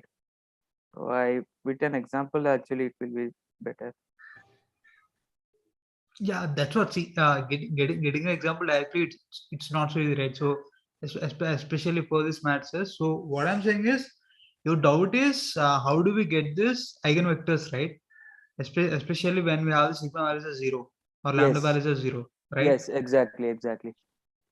Yeah, that I'll explain. Okay, once the deadline is over, that is like tomorrow is the deadline, right? So after that, I'll be posting the detailed solution there. Yeah, the one idea for that is this: you for first thing is you'll be getting two vectors, right? You'll be getting two vectors, correct? Exactly. Right. You'll be getting two vectors, right? And then you have what? So we have two vectors, and then we need to find two more vectors. Yes. Correct. Yes. So for that, each of these two vectors. So two vectors, we have this two unknown values. So each of these two vectors, it should be orthogonal to the other two vectors, right? Okay. So we'll be getting the equations there. So that's how you have to solve it. There is no other option. Yeah. So we have this y1, y2, y3, y4. Okay. So we need to find 4. Correct. Yeah. So we know y1, y2. We know y1, y2. For y3, y4, you can assume one of the column values is 1. Okay, one of the values is 1, and one for the remaining values you can just assume them as like unknowns, like x3, y3, z3, and or maybe x4, y4, z4.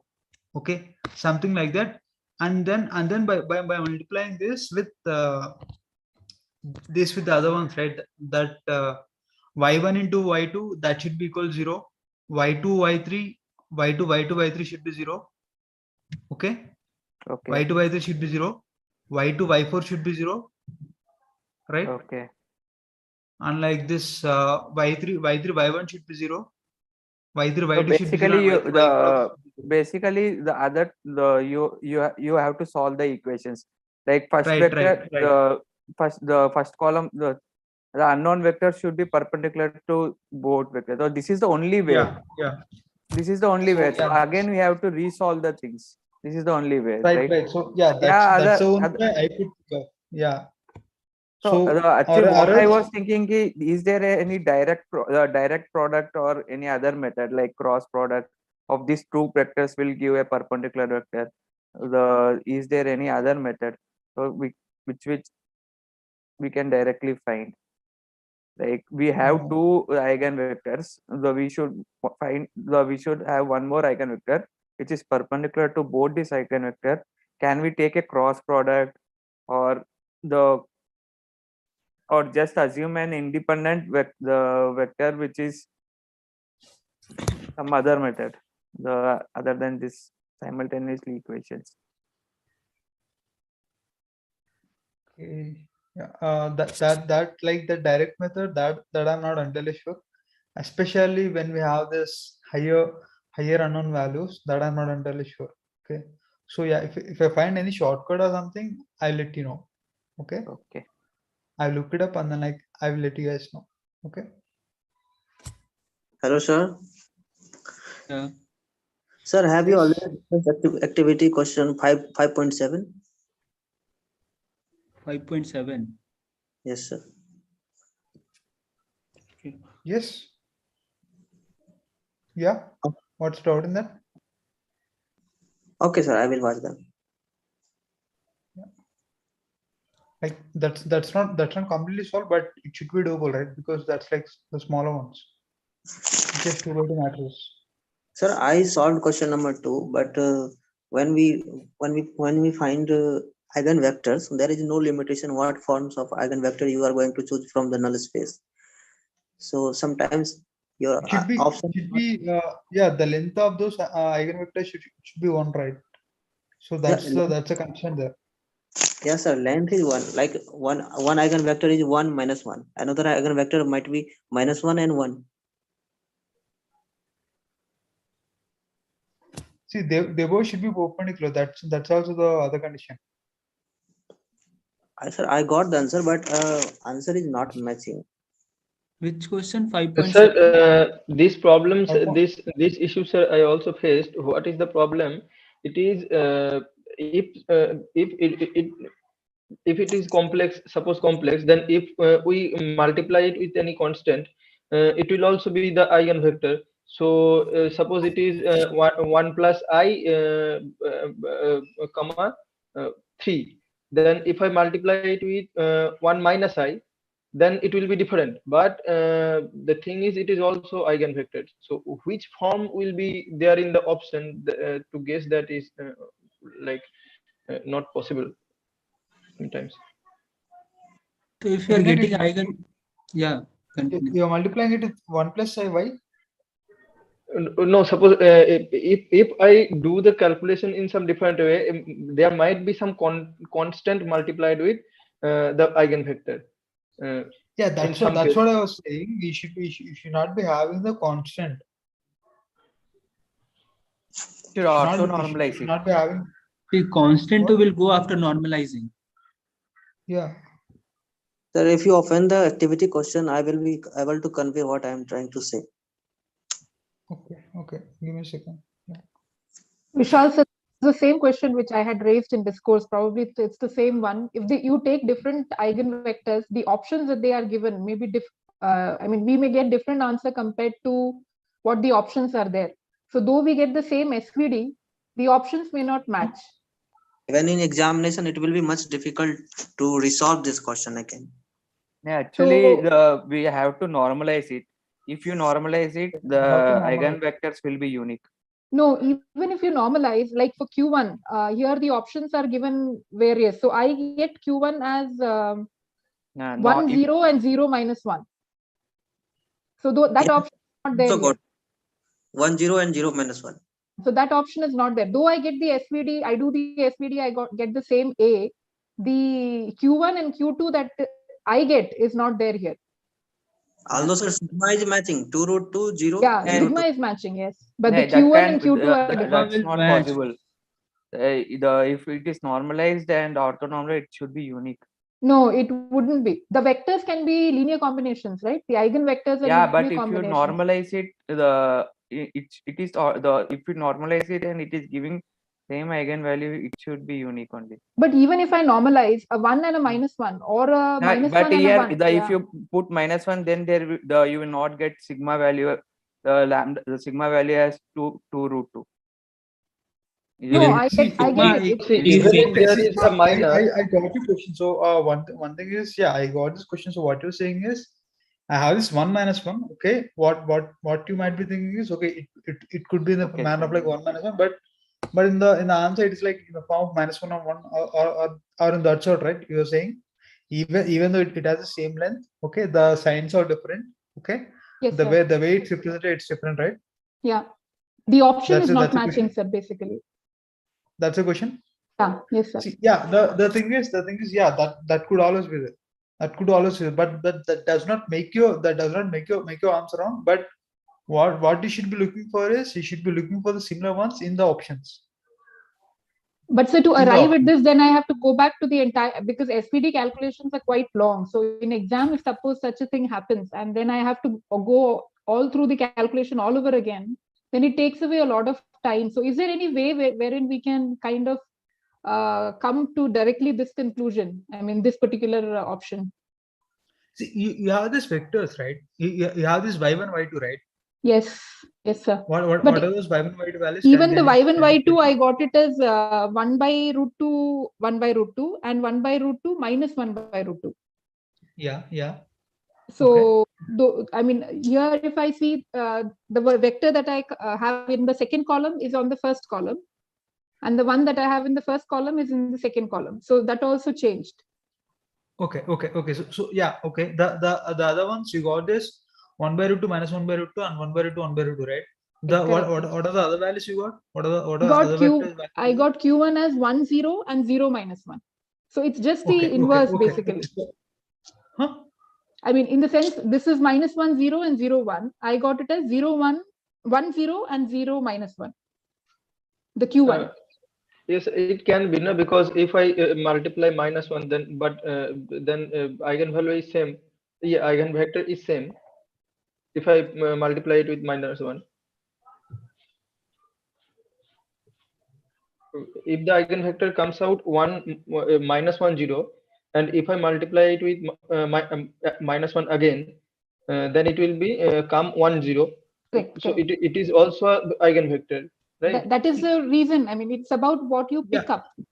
But sir, See, for this 2x2 matrix, it is very easy to guess, because by seeing it we can guess that this is the answer. But for 3x3, it may be a problem. See, one thing I would say is for you guys now, for you guys, Sunita, I guess. So for you guys now, if you're just interchanging it, I cannot directly comment on like which could be the right one. But if you're just having it in the same side, like -1 0 -1 0 0 1 and like 1/2 -1 /2 this one. If you're having it in the same form, then you can just multiply it by a scalar or something, okay, such that it'll be correct, okay. Okay, sir. That Yeah, multiplying by scalar, it does have. I mean, I get the same value. Yeah, that is okay. Yeah. Okay. But Okay, but if you're changing it, then you need to like redo it in another way. Yeah. No, it doesn't change. So my Q1, Q2 is the same. Only thing is that it has a different minus sign. Yeah. Yeah. So that is okay. Like by multiplying it by scalar, if you're able to change it now, then that means your answer is correct. Because basically, if you just multiply this by -1 and this by -1 and this by -1, if you're getting it same answer, then that means it's the same, right? Yeah. Okay. Okay, sir, can you repeat the last line? What you said? See, once you multiply that by a scalar, right? So the first vector by -1 and the first matrix by -1 and the second matrix by -1. If you're getting the same one, then that means yours is the same. So the representation is different, but whatever answer you got, it's the same. Okay, so we have to manually check by multiplying some -1. No, not manually check.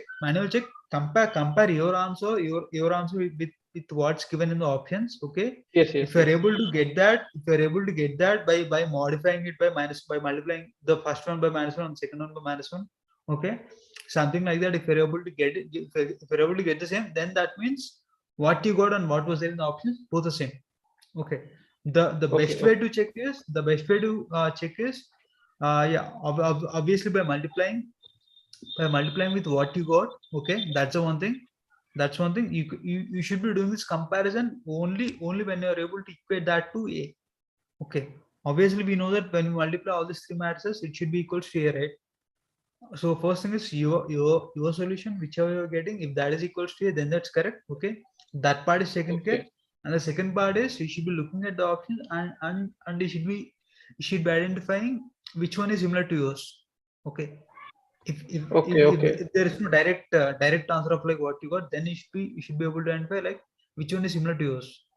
Okay. That you can do by multiplying this scalars one. Okay, -1 and -1. Okay. That you could check. Okay. Yes. Clear? Yes, and this type of for this type of problems only, directly I can multiply and check, right? Yeah. See, again, if you're multiplying the first matrix by -1, you should also be multiplying second matrix by -1, so that ultimately you are not multiplying the matrix by -1. Okay. Are you getting what I'm saying? Okay. The first matrix, right? The Q1, Q2, we have 2, right? So if you're multiplying Q1 by -1, you should be multiplying Q2 also by -1. Okay. You cannot multiply just 1 by -1 and then leave it out. Okay. Yes, sir. Yes, understood. Yeah. One solution that I found is if we multiply -1 in the row of U, and then in the corresponding if you multiply with -1 in the column of U, then in the corresponding row of V, -1 should be multiplied in the corresponding column of corresponding row of V.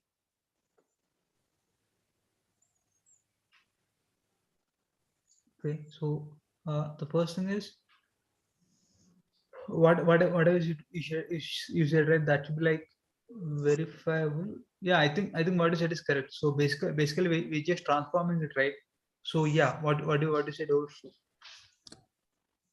Suppose sir, in U matrix, if you multiply, and we should also multiply with -1 in the first row of V matrix. Sir, am I right, sir? Okay. Yeah. I got you. So, but I'm just trying to see like whether what you said holds true in general or not. Okay, so yeah, let me just check that. Okay, whether that holds true for everything or not. Okay, I'll check this. Okay. Please post this in the discourse for this too. Yeah. So Yes. So, like when we compress an image, we try to reduce its dimensions, and when we try to reduce dimension, like we factorize it into three components, right? That we have three matrices with small dimensions, and is it correct? So, like reduce the dimensions. I didn't get what you're saying. When we want to reduce dimensions of a matrix, for example, when we have an image, we want to reduce its dimensions, then what do we do basically? Like how to reduce its dimensions? Okay, so what you're asking is related to PCA, right? Yes, sir. So in that case, like for example, if you're having some images, okay, so those images will be having some pixels value, right? So those pixels value will be in the form of like for matrices, like if you are 64 by 64 or 786, like whatever the value of that matrices are. One more question, like when we have pixel, when we say pixel, like do we have like binary, like 1 0, like, or we have All for all those matrices, you will be having the values in the form of 0 and 1 1. Okay, so by for yeah.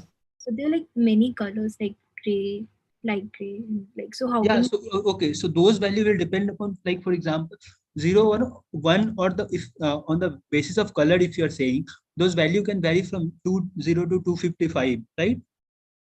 Like generally we in the binary, what like in RGB, like we have color codes, yeah, color codes, or also for example, I'm just representing in the form of 0 and 1. Like for example, if I'm having some image, okay, it's written in A, okay, and if that image we are just dividing, or the matrices, we write the values in the form of, okay, if that is a color, like already colored one, then the color generally vary from 0 to 255 number. Okay, so for each matrices we'll give some numbers.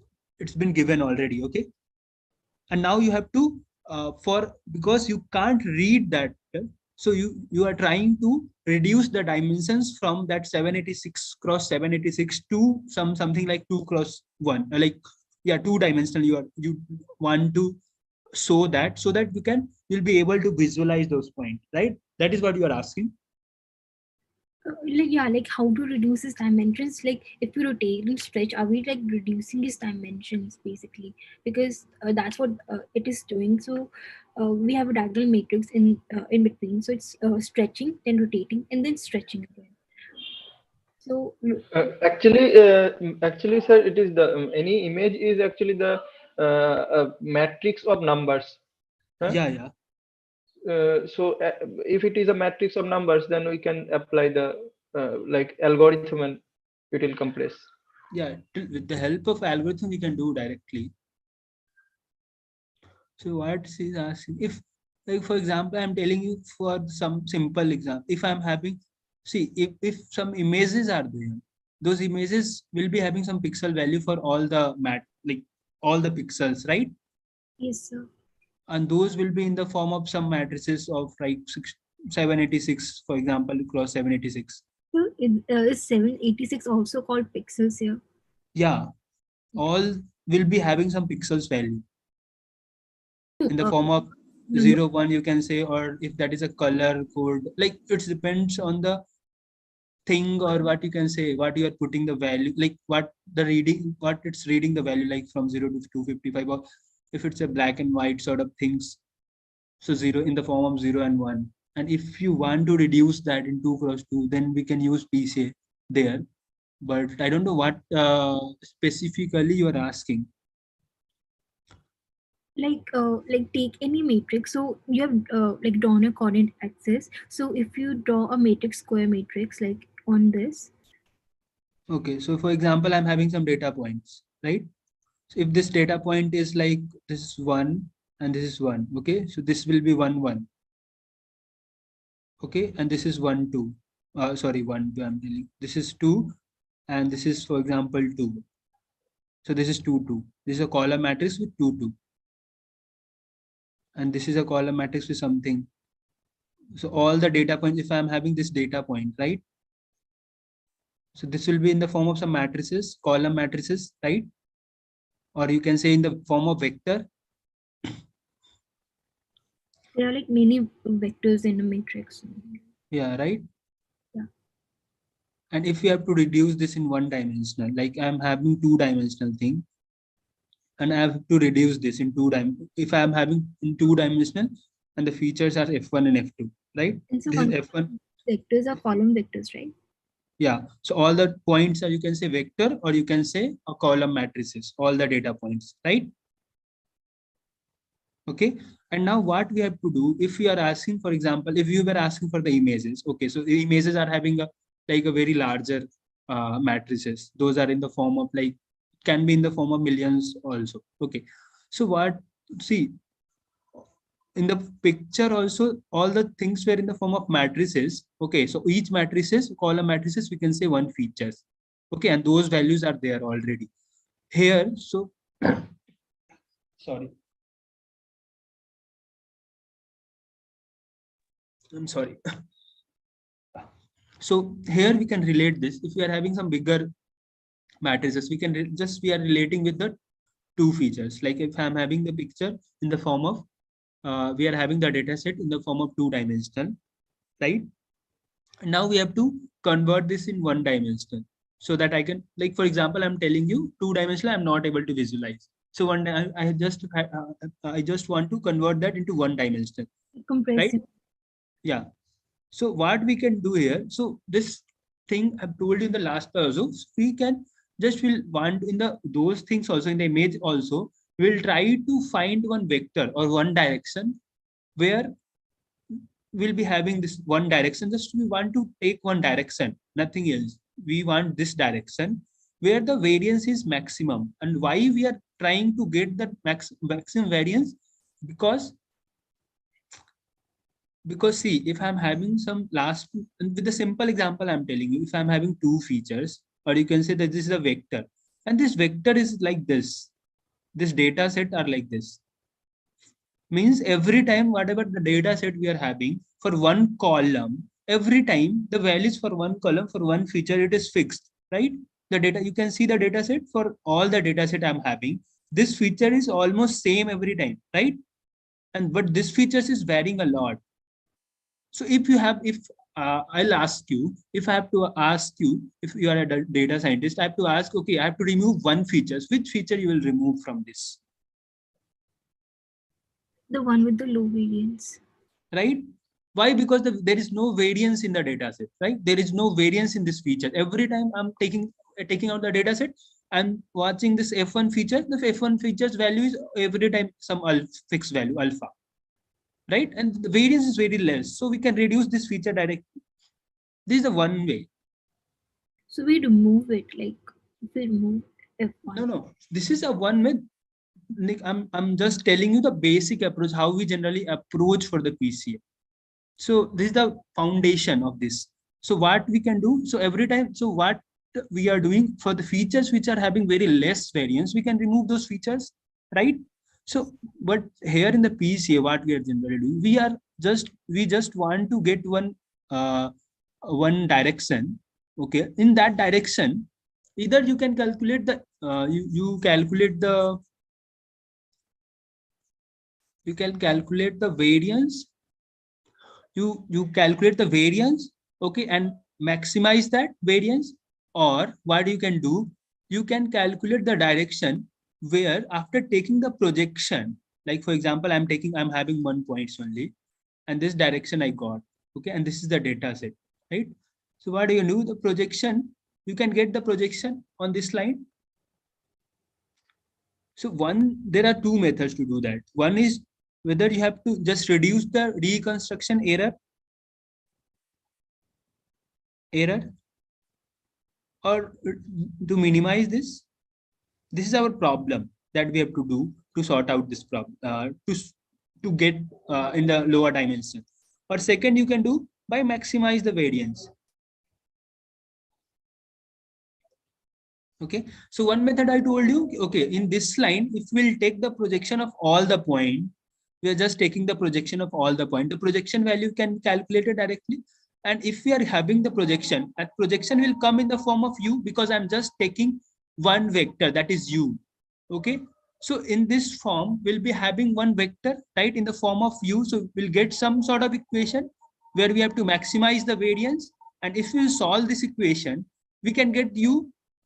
U means what? One direction where the variance is maximum. Okay, so now in the final, if we are getting some direction u1, so now in the end we can say, okay, out of two dimensional, whether out of this two, not out of this two, if I'm so better to take this one in spite of taking both the dimension.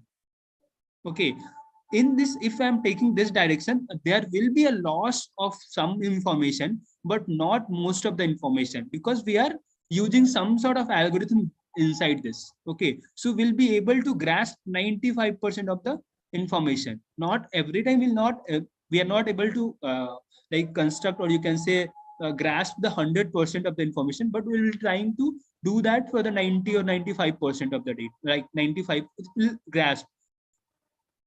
Are you getting my point? So similarly, if you are having the images in the form of some bigger pixel, m cross m or some m cross n, so what we'll try to do that we'll try to plot that in two dimensional, so that we can visualize those points.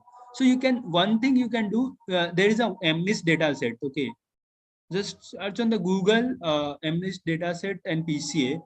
You'll get to know regarding that. Like you'll be able to visualize that, how that MNIST data set has been visualized in that data set. So all there will be some like writing part, like 1, 2, 3, 0 to 9 is written. Okay, and now you'll be having a lot of data set with the pixels value, and those all the pixels will be in the form of 786 cross 786, and that has been like converted to two dimensional, where you'll be able to visualize that how that after 786 to 2 cross 2, it has been categorized. Like this area was having only 0, 0, 0. This area was only having 1, 1, 1, 1. This area only it was 2, 2, 2. So like this, it was classified. Okay, so this you can visualize. Just search on the Google MNIST PCA dataset. You'll get to know about that. Images, for the images I'm telling you. So this way only we are doing. Every time we do the same thing. If we are have to convert that for n-dimensional data set to lesser one, we'll use the PCA algorithm. There are other algorithms also, like Tisney and all. This is the latest one. So, but PCA, we are telling the basic concept behind each of the algorithm will be similar. And so like in PCA, like there are three factors. Can you explain what each matrix does to it? Like all three matrices. Each matrices. Yeah, like it divides it into three components, like, right? Like if you see the equation, there are three matrices on the right side. So what each matrix does, like, do this? Where in PCA? Yes, sir. Okay, I'll go through one example.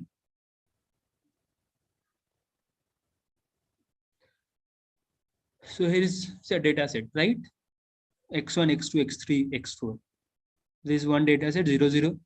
This is one data set 2, 2. This is one data set 2, 4. And how generally we do PC on this? This is what you try to know, right? Yeah, like geometrically, like I want to like visualize it. So that's why. Okay. So this was the data set, and this is how whether it has been represented or not. So what you are saying? Just repeat the question. Like in PCA, like when we reduce the matrix, like how do we reduce it? Like we rotate it, stretch it. Like how does the reducing dimensionality process works basically? Can we also go through this entire question once? This seems to be a long question with PCA. Yeah. Along with that explanation, with probably Mehak is asking. And yeah, after this, I will share the screen and I will show you with the code. Like in the last session also, I was showing with that code, no, with the code, no, like how we transferred using PCA. Okay, just I will show that. I will just continue for that time. So okay, so the thing what I told you, so that is what I was explaining, how we generally convert that PCA. I think so. You're not getting the point how how we are converting those n-dimensional to two-dimensional or n-dimensional to some sort of dimensional. Like what I got is like if we have m by m, we just move all the other features and we pick the best two features out of them. No, that is not the case. We don't have to see. That is a different that is also one case of feature selection. Just but that is not PCA. I would suggest hold your question for 5 to 6 minutes. Yeah, Vishal just continued that, and after that I'll just show. I had that slides like in the last session only I was covering that. No. See, yeah, okay, I got her point. Like she got confused with that. See, in the first example, what I was telling you, F1 and F2. So this I was telling you, this is just a plotting. Like this is one way to select the features. This is generally known as feature selection and all. If you're having thousands of features and you are just finding a way how to remove that out of that 1,000, you just want to remove some 900. Okay, so those also there is a method to do that, feature selection and all sort of things. But PCA is a bit different from that feature selection point. The feature selection there are different algorithms like RFE or back elimination. There are some other methods for the like feature selection also. But PCA is this is just a way how we are converting those. Like it's a mixture of all the features, and then after find all the mixtures, we are getting one direction. Or if you want to get two direction. So you are just getting two direction where the maximum variance is there, or the direction where the reconstruction error is very minimum, so that you can get those two like direction, and then you will be able to we'll be able to visualize everything. That is a bit different from feature selection, almost same, but it's in the feature selection we are just ignoring out some of the features, and with only 5 features, like if I'm having 5 features, like if I have to predict the rate of the house. Okay, and there are features like how that house is away from that station, or what's the distance from the airport, or the number of rooms and all. So out of these 3 features, I'm removing 1 feature. That is feature selection. Okay, I'll select only 2 features randomly, and then I'll do with these 2 features only, because you want, okay, this features is not giving me anything, any beneficial like accuracy and all. So you're just removing this. This is one way to do that feature selection, and one way is to use this all the 3 features and just get one direction, okay, where you'll be able to grasp most of the information. Okay, that is a little bit different. Okay, I'll show it just with the code, just for like just Vishal, give me just 1 or 2 minutes. Okay. So one thing is, this is the one example. Okay, this is how generally all the things will go. So what is that? We are having this data set, 4 data set. We are having 0, 0, 2, 2, 2, 4, 4, 2, right? So this we have to perform. First what we have to do that we have to calculate the mean vector, that we will be able to calculate directly. Okay. The first method is you have to calculate the mean vector. Mean vector is calculated, right? You just have to add up all the things and divide it by 4, add up all the things and divide it by 4. So you got the mean vector, right? Now you have to get the symmetric matrix, or you can say that matrix, covariance matrix. Okay, covariance matrix, there is a formula 1 upon that n and summation of that x minus x bar minus into y minus y bar. That you can get directly. The symmetric matrix you will get. And for that symmetric matrix, you have to calculate the lambda. Okay, for lambda is what you have to lambda you'll get. So for the symmetric matrix, you will get this symmetric matrix we have got. Now for this symmetric matrix, you will get the characteristic equation, or the lambda you can directly calculate from there. For each of the lambda, you'll get one eigenvector, right? So we have got, for corresponding to 3, we have got one eigenvector, this one. And for what is that? For lambda 2, for lambda 2, we have got this eigenvector, minus 1 upon 1, right? Okay. And now we have to project all the data point. We have to project all the data point on U. That you can do directly. U1 transpose X1 or X1 transpose U. You'll get the projection value. This is the projection value. So this U1 is based on the largest lambda value, right? Yeah, U1 will be what if you are having. You have to just do in the decreasing order. Lambda 1 will like U1 will be corresponding to the lambda 1, will be having most of the data, like most of the information. Yeah. If anybody is from electronics background, will be able to know that how generally we calculate the information and the entropy and all. So you'll be having, if somebody is having like if lambda 1 is maximum, that will grasp the maximum information out of that. Okay, so lambda 2 will be having lesser, and generally we calculate. See, sir, why we are not calculating projection matrix and then projecting it to U1? What projecting? In earlier weeks we learned how to calculate projection. So we usually calculate projection matrix and then we usually this method is been done for the reconstruction error. So in the reconstruction error, okay, in the reconstruction error, how generally you get the transform data set? Transform data set you get there is a how you generally get the transform data set X. What is that? X transpose into U, right? Into U. This is how you get, no? Yes, sir. Right? Transform data set, the data set we are projecting on the U. Yes, sir. This is X tilde. Yeah, like X. Yeah, this is X tilde. This is the new data set we are getting. And then if I'm getting C, this is how we have calculated X tilde for X1, X2, X3. And this was the original and this is the new one. Sir, actually I attended the last session also, and whatever you're saying is making sense to me. Like when it comes to the derivation proof part, that wasn't that clear. I'm not interrupting you. Like we were discussing about, okay, I got your point. You were like we discussed for the variance part, like the variance part, how we generally do that. In the variance part, how we generally do. This is done with the help of reconstruction error every time. What we have discussed for the variance, like if I'm having this data point, the projection will be what? Sorry to interrupt you again. I'm saying, is it possible for you to, after this question, or maybe like after half an hour, can you go through that derivation proof one thing so that we can clarify? Okay, that's the same. Okay, then I'll do. I'll just go through whatever sir has written each step. Is that fine? Yeah, sir. Not now. You can solve this question for the time being, and then you can discuss. Thank you. Yeah. So the transform data set will get. So nobody is having any problem till now, right? We are just data set at there.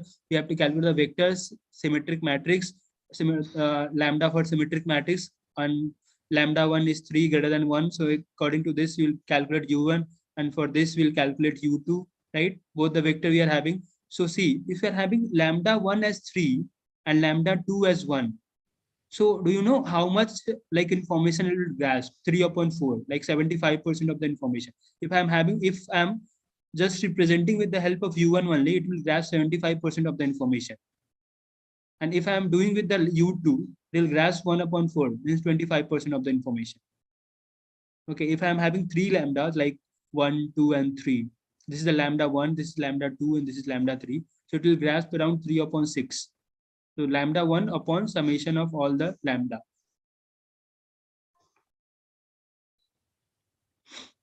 And now, so we have got the transform data set data point. And this is how, and you can calculate the reconstruction error. Reconstruction error is 1 here.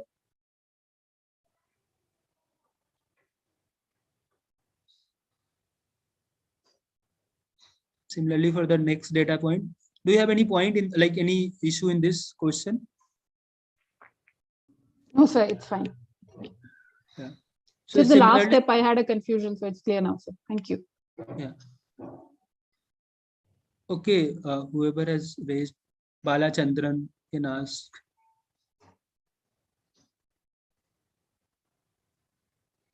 Okay, so similarly, if I'm having data points in this way, so same method, you just calculate the vector, then covariance matrix, just mean vector, eigenvector, eigenvalue, see the eigenvector which is greater than, if you have to convert that in one dimensional, then do it for only one lambda 1, like corresponding to lambda 1, you'll be having one direction, and then do it for only one vector, and then transform data set, you'll get the transform data set you are getting like this, and then you can calculate the reconstruction error.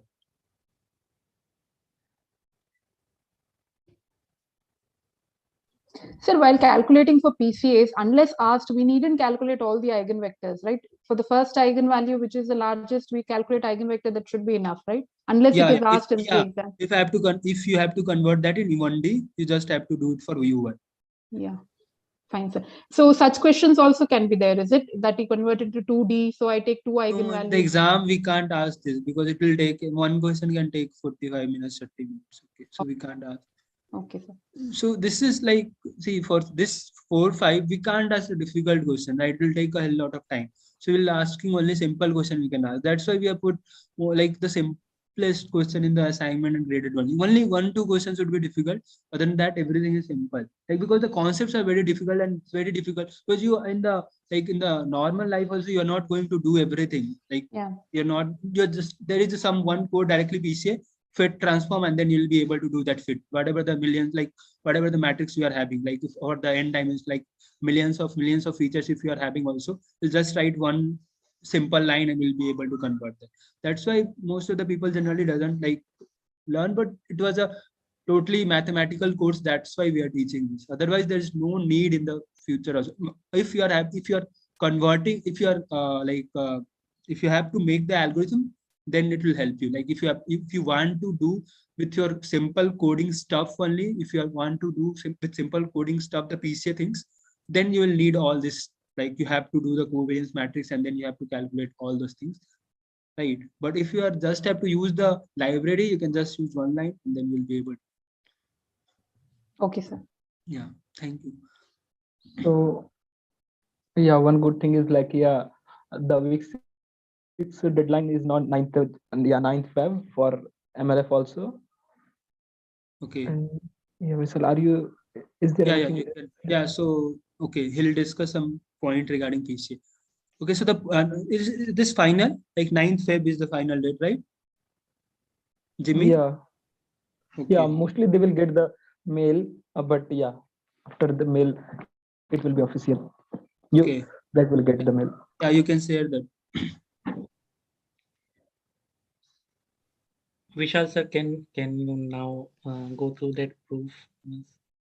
Just 2 minutes. Like that doubt is she asked. No, I just wanted to show the figure. Yeah. So whether are you able to see this figure? Yeah, who was asking? Mehak was asking. So you can go through that. Like yeah, just see here what is happening. I try to zoom that, but it's just see here like this figure has like a like around 3000 dimension. Okay, means 3000 feature is involved to create this picture. Okay, and here we have taken just a top 150 features, so still it is able to show as you can see the accuracy after just after the 150 dimensions only. Hello. Yes, sir. Yeah, so that is the difference. And as you are saying, no, just see these data. I'll show you. Just take it like something like this only. Like one image is just like something into pixel 1 plus something into pixel 2, something into pixel 3. Any image gets formed like that only. But so that's why rank matters, because if we take small rank, then we just have only like a small number of independent vectors and less features, right? Yes.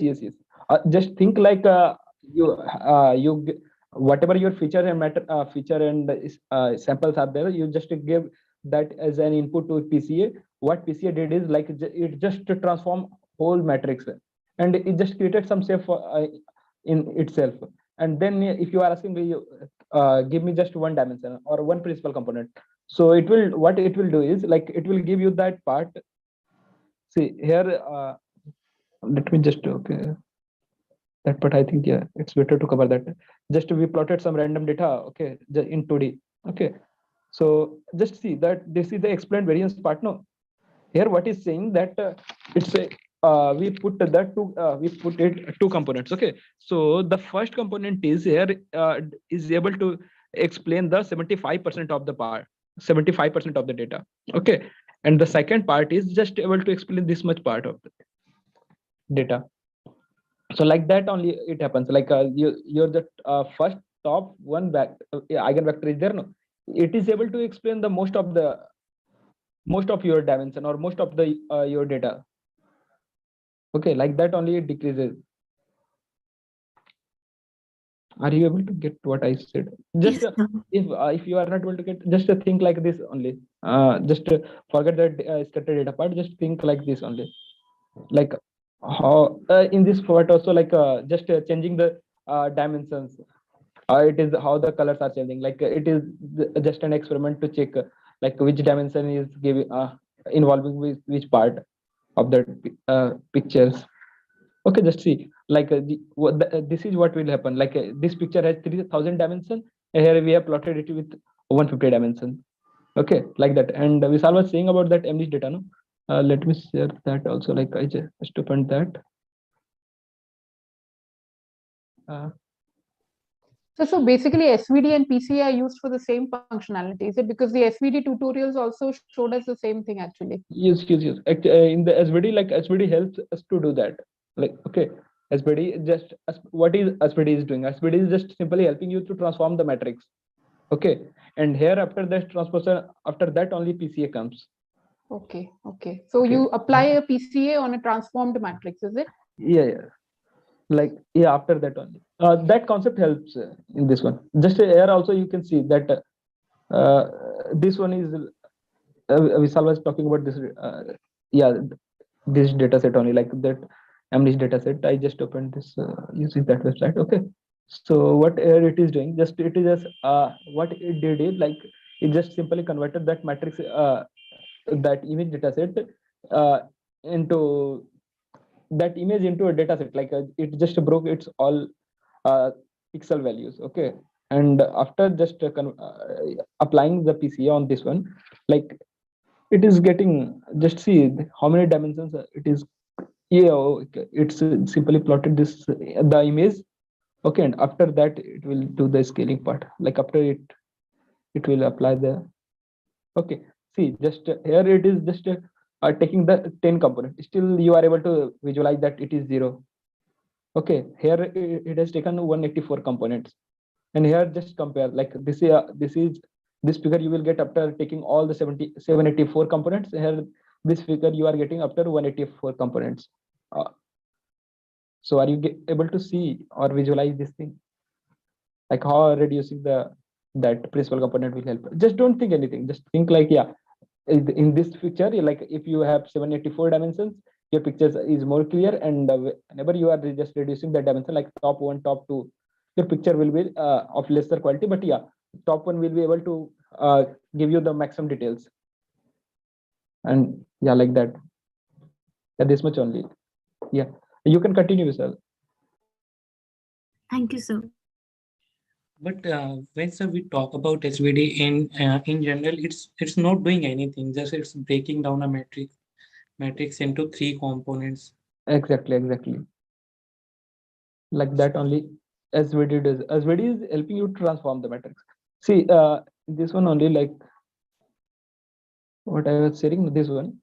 So no, sir. When you are saying transforming the matrix, what does it mean? Like initially, like otherwise, if I have a matrix, I can basically decompose into 3 parts. That's what SVD is doing. If you see beneath that thing, but it is decomposing into three matrices, but all the 3 matrices have same properties. If you didn't see that, but just focus on that part. Like it is decomposing into 3 matrices, but all the 3 matrices has some properties. Yeah. So you have to focus on that. So that is the. It has 3 properties. 2 are orthogonal matrix. One is yes. diagonal matrix, and like 2 matrices are rotating and 1 matrix is stretching its component. Yeah. That's what. Yeah, exactly that property we use in PCA. So I think there one concept, one session can happen on this part also, like how after SVD we use that in PCA, something like that. Okay, but yeah, Vishal, you can continue for now. What we have to go now, like what we have to discuss now? Proof, sir. Okay, yeah. Proof.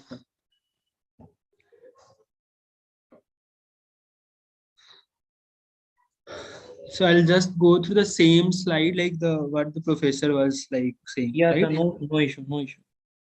Because that is a bit, I don't know Where is that? And yeah, so this 1 second now. So okay, so this questions everyone is fine with this, right? PCA and all. And some questions are also there for the positive definiteness. This slide I'll share with you, but I don't think so there will be any problem. Like in this question, you don't have any problem. Where is the stationary point, right? 0, 0.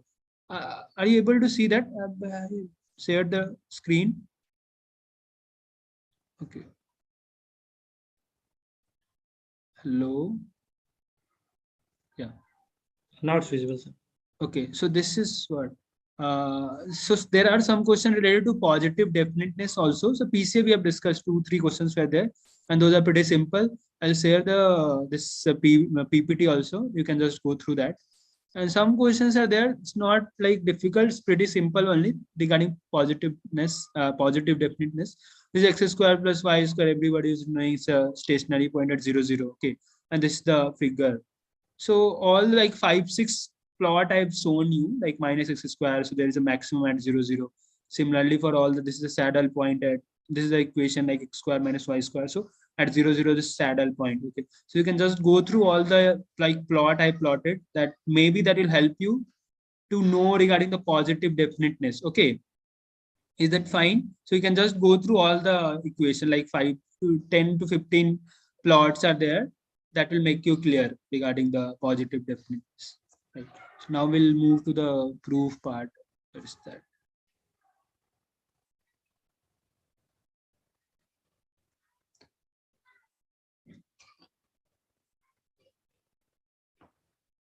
So yeah.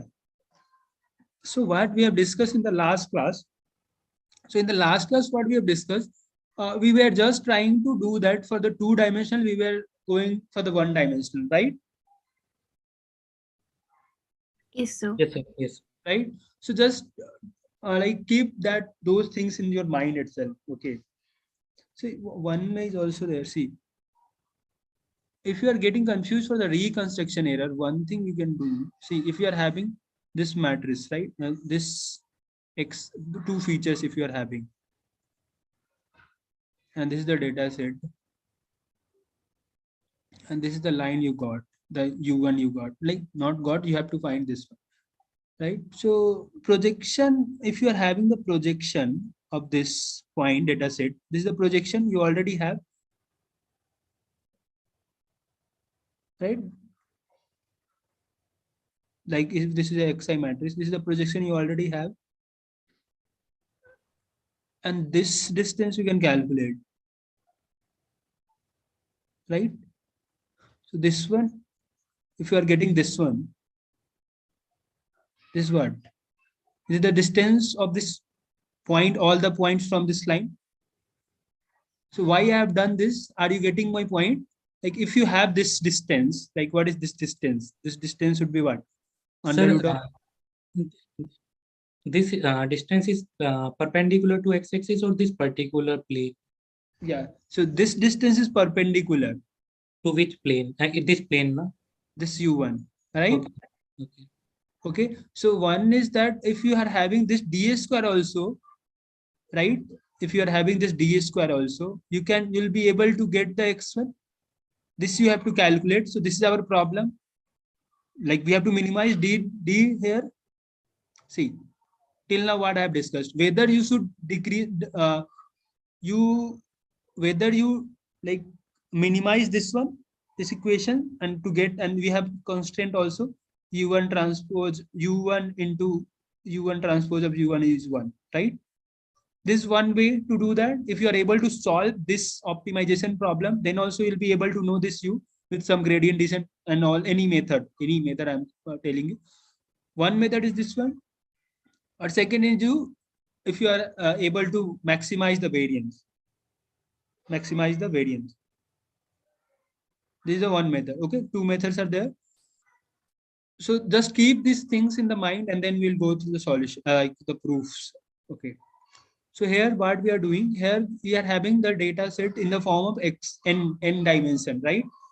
And n dimensional has been converted to m dimensional, right? M dimensional. Okay, 1 second.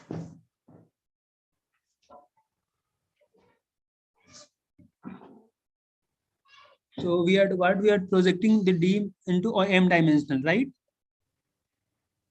And arriving at the PC algorithm, we have just took some basis, okay, orthogonal basis here, B, that is from U1 to M dimensional, whatever we are taking, okay? So fix a subspace and then find the best projection out of this. Later we'll understood how to choose the subspace, okay, those things, okay, that we have to find.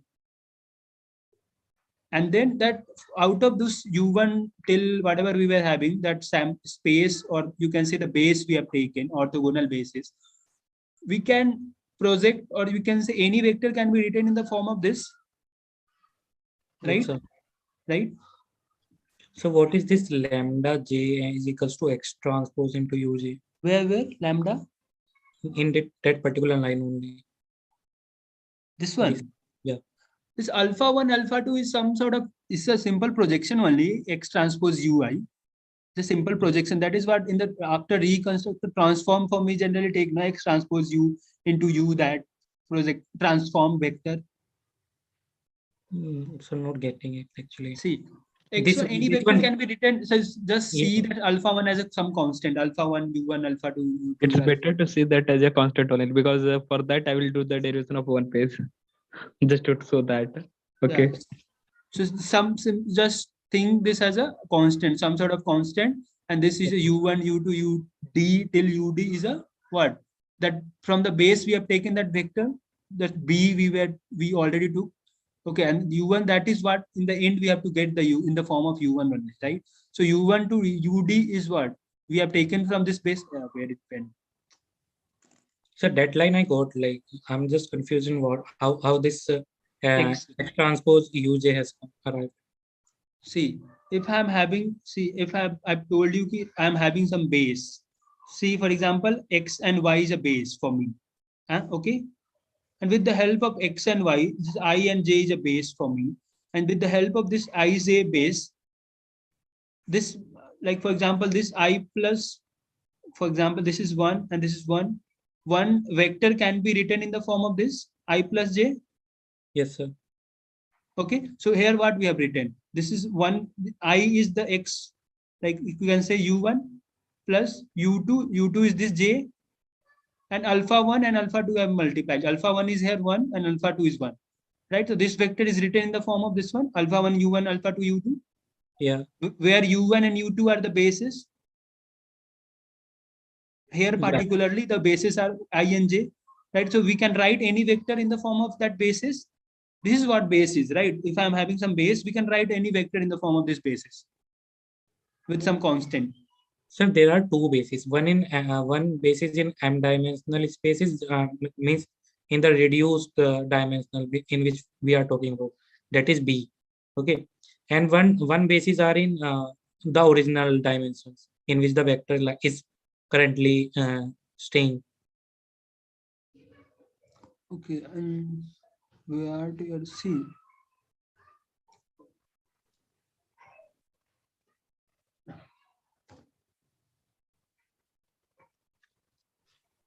Which one? X is. See, scroll up, like go to the very first page, and scroll it, go up. See, yeah, this is the base. This is the basis for B. Okay. One basis is when one basis is. And we have some. Yeah, and we have extended that base D. That is B dash, right?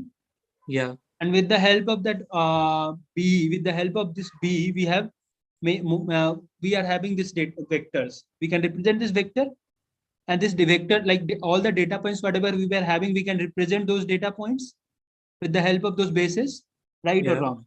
Right? Yeah, right. Yeah. And what we have did, and now we have written some. This is the approximate data point that we'll do. Like this is done with the help of reconstruction error. So we are just approximating all the data points, right? In the form, so from I to M, because from I to M we were having the in this basis, and from that from next M to D we are just writing in this form, because we were having the basis from I to M only in this B. Okay. And this J and B, and we are taking some sort of constant, no, not constant, we are taking some sort of thing. Okay, that will come later. And we have represented now X tilde, we are already have, X tilde, not already have, we are just approximating this value. On this one U vector, we are approximating this X tilde, and X already we are having, and we are subtracting, like for like normally we do for the least square, or we can, if you have to find some sort of one direction where the error is minimum, right? So we have to solve this equation to get U. So we are having this as a 1. Okay, so what we are having, this can be written in this form, because from I to M we are having, because from I to D we are having this all the data points, but for the approximate data set we are having from I to M and then from M to D. Okay, so we have subtracted. So from I to M this has been subtracted, from like from this has been subtracted, and again for this from D to from M to D this has been done. And now what we will do, this is some sort of method he has used, okay, so that to like reduce that from this longer equation to C1 square plus C2 square. And after differentiating with this respect to, if we are having some two what you can say variable Z and B that we have taken earlier. So he has just differentiated on those basis, like to calculate the minima and maxima. So he has differentiated on the basis of Z and then again on the basis of B, and then equated to 0. So he has got this Z as X transpose into U, and X transpose U is similarly the projection of anything on the U. So now after putting whatever he has got, like B and Z he have got, so he has just kept B and J here to get this equation. So this is the final equation, or you can say the projected one, or the whatever the approximate data set. This is the final value. And so with the help of, that's what I'm also asking earlier to you also. That, whenever in earlier weeks we learned that if we want a projection of certain points on a, so we usually calculate a projection matrix and then we usually project it. But here we are not calculating any projection matrix. We're just taking the X transpose UJ. Yeah, this is a projection only, right? X transpose U is projection only. But there we have to basically divide by its length also. No? That's vector length. If you remember, which vector is unit, right? Okay. Sorry. Vector is unit every time. Yeah. See, that was the constant I was telling you, right? This is the constant. If I'm solving U, so U transpose U is 1. This is the constant. Okay. If I have to solve the optimization problem, so this is the constant we are taking with the help of that constant. So that is how we have written this. Where is that? And then in the next lecture, he would be solving some sort of. So if you'll go through this, you'll get to understand, yeah, in the end, we were getting the UI as the corresponding eigenvector, like U1 as a eigenvector corresponding to the maximum eigenvalue, right? So is this proof like is not needed, just to know how we are getting, how that eigenvector, the maximum eigenvector is grasping the most information. This is just the way to show, like just you can remember this concept. Okay, right? Yeah. So in the later phase, when you do the coding, you'll forget everything. You'll just use one line of code and you'll do. This was all regarding the mathematics part. That's why we are we are proving everything. Okay. Otherwise, in the code, you'll not need like this. If you are developing the algorithm, then you have to read all those steps, how we are developing. If somebody will ask you how that PCA algorithm has been developed, then you have to go through each and every line how we are doing that. But initially, if somebody asks us the algorithm part, then we can reply about those 5-6 steps. Yeah. So if you are going through some sort of interview, they'll just ask how does PCA works. Okay, so those things you can just tell we have to minimize the reconstruction error and you have to maximize the variance sort of things. Okay, that is more than enough. You can just write some sort of equations also. Some equations like how you will calculate the variance and what are the optimization problem here. They'll not ask you. Nobody will ask you to how you are going to prove that. Okay, you can just tell okay, lambda one will correspond the vector corresponding to the lambda one will be giving me the maximum variance. That is more than sufficient. Okay. And in the exam also, we are not going to ask you some sort of difficult problem because we already know that nobody tell you to calculate with your hand every nowadays. Okay, that's why we'll just ask you some conceptual or some basic problem in the exam also. Okay, thank you. Yeah, thank you. And yeah, so if there is nothing else left for the discussion, then we can discuss that part about that. I guess so what now you can tell me what are the issues like you're facing? So Jimmy, you can ask them to like what you can say that is stop the streaming on the YouTube. Yeah, that we I'll just inform that.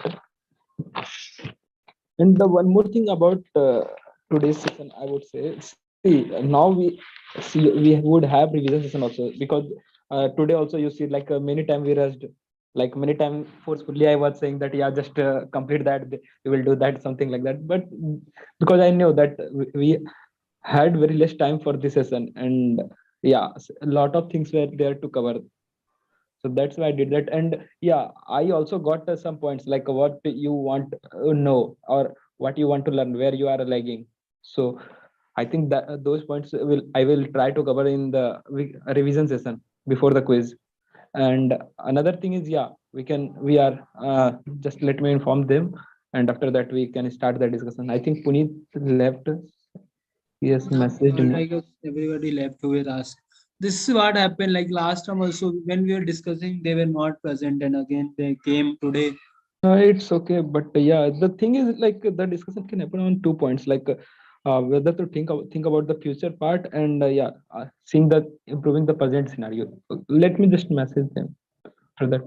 So now if you're having anybody of you are having any sort of doubt regarding the courses, you can ask. Otherwise, we'll close this. We are working on your feedback, whatever we have got, but this time we can't like remove all the lectures and can add.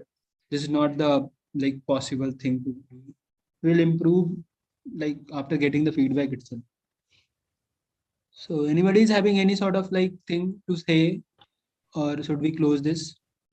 So for the time being, you can increase the number of live sessions, and also like the timing of live session should not coincide with our office timings, basically. Yeah, so see what happened, there are so many courses and many of the peoples are like indulged with two, 3 courses, 4 courses.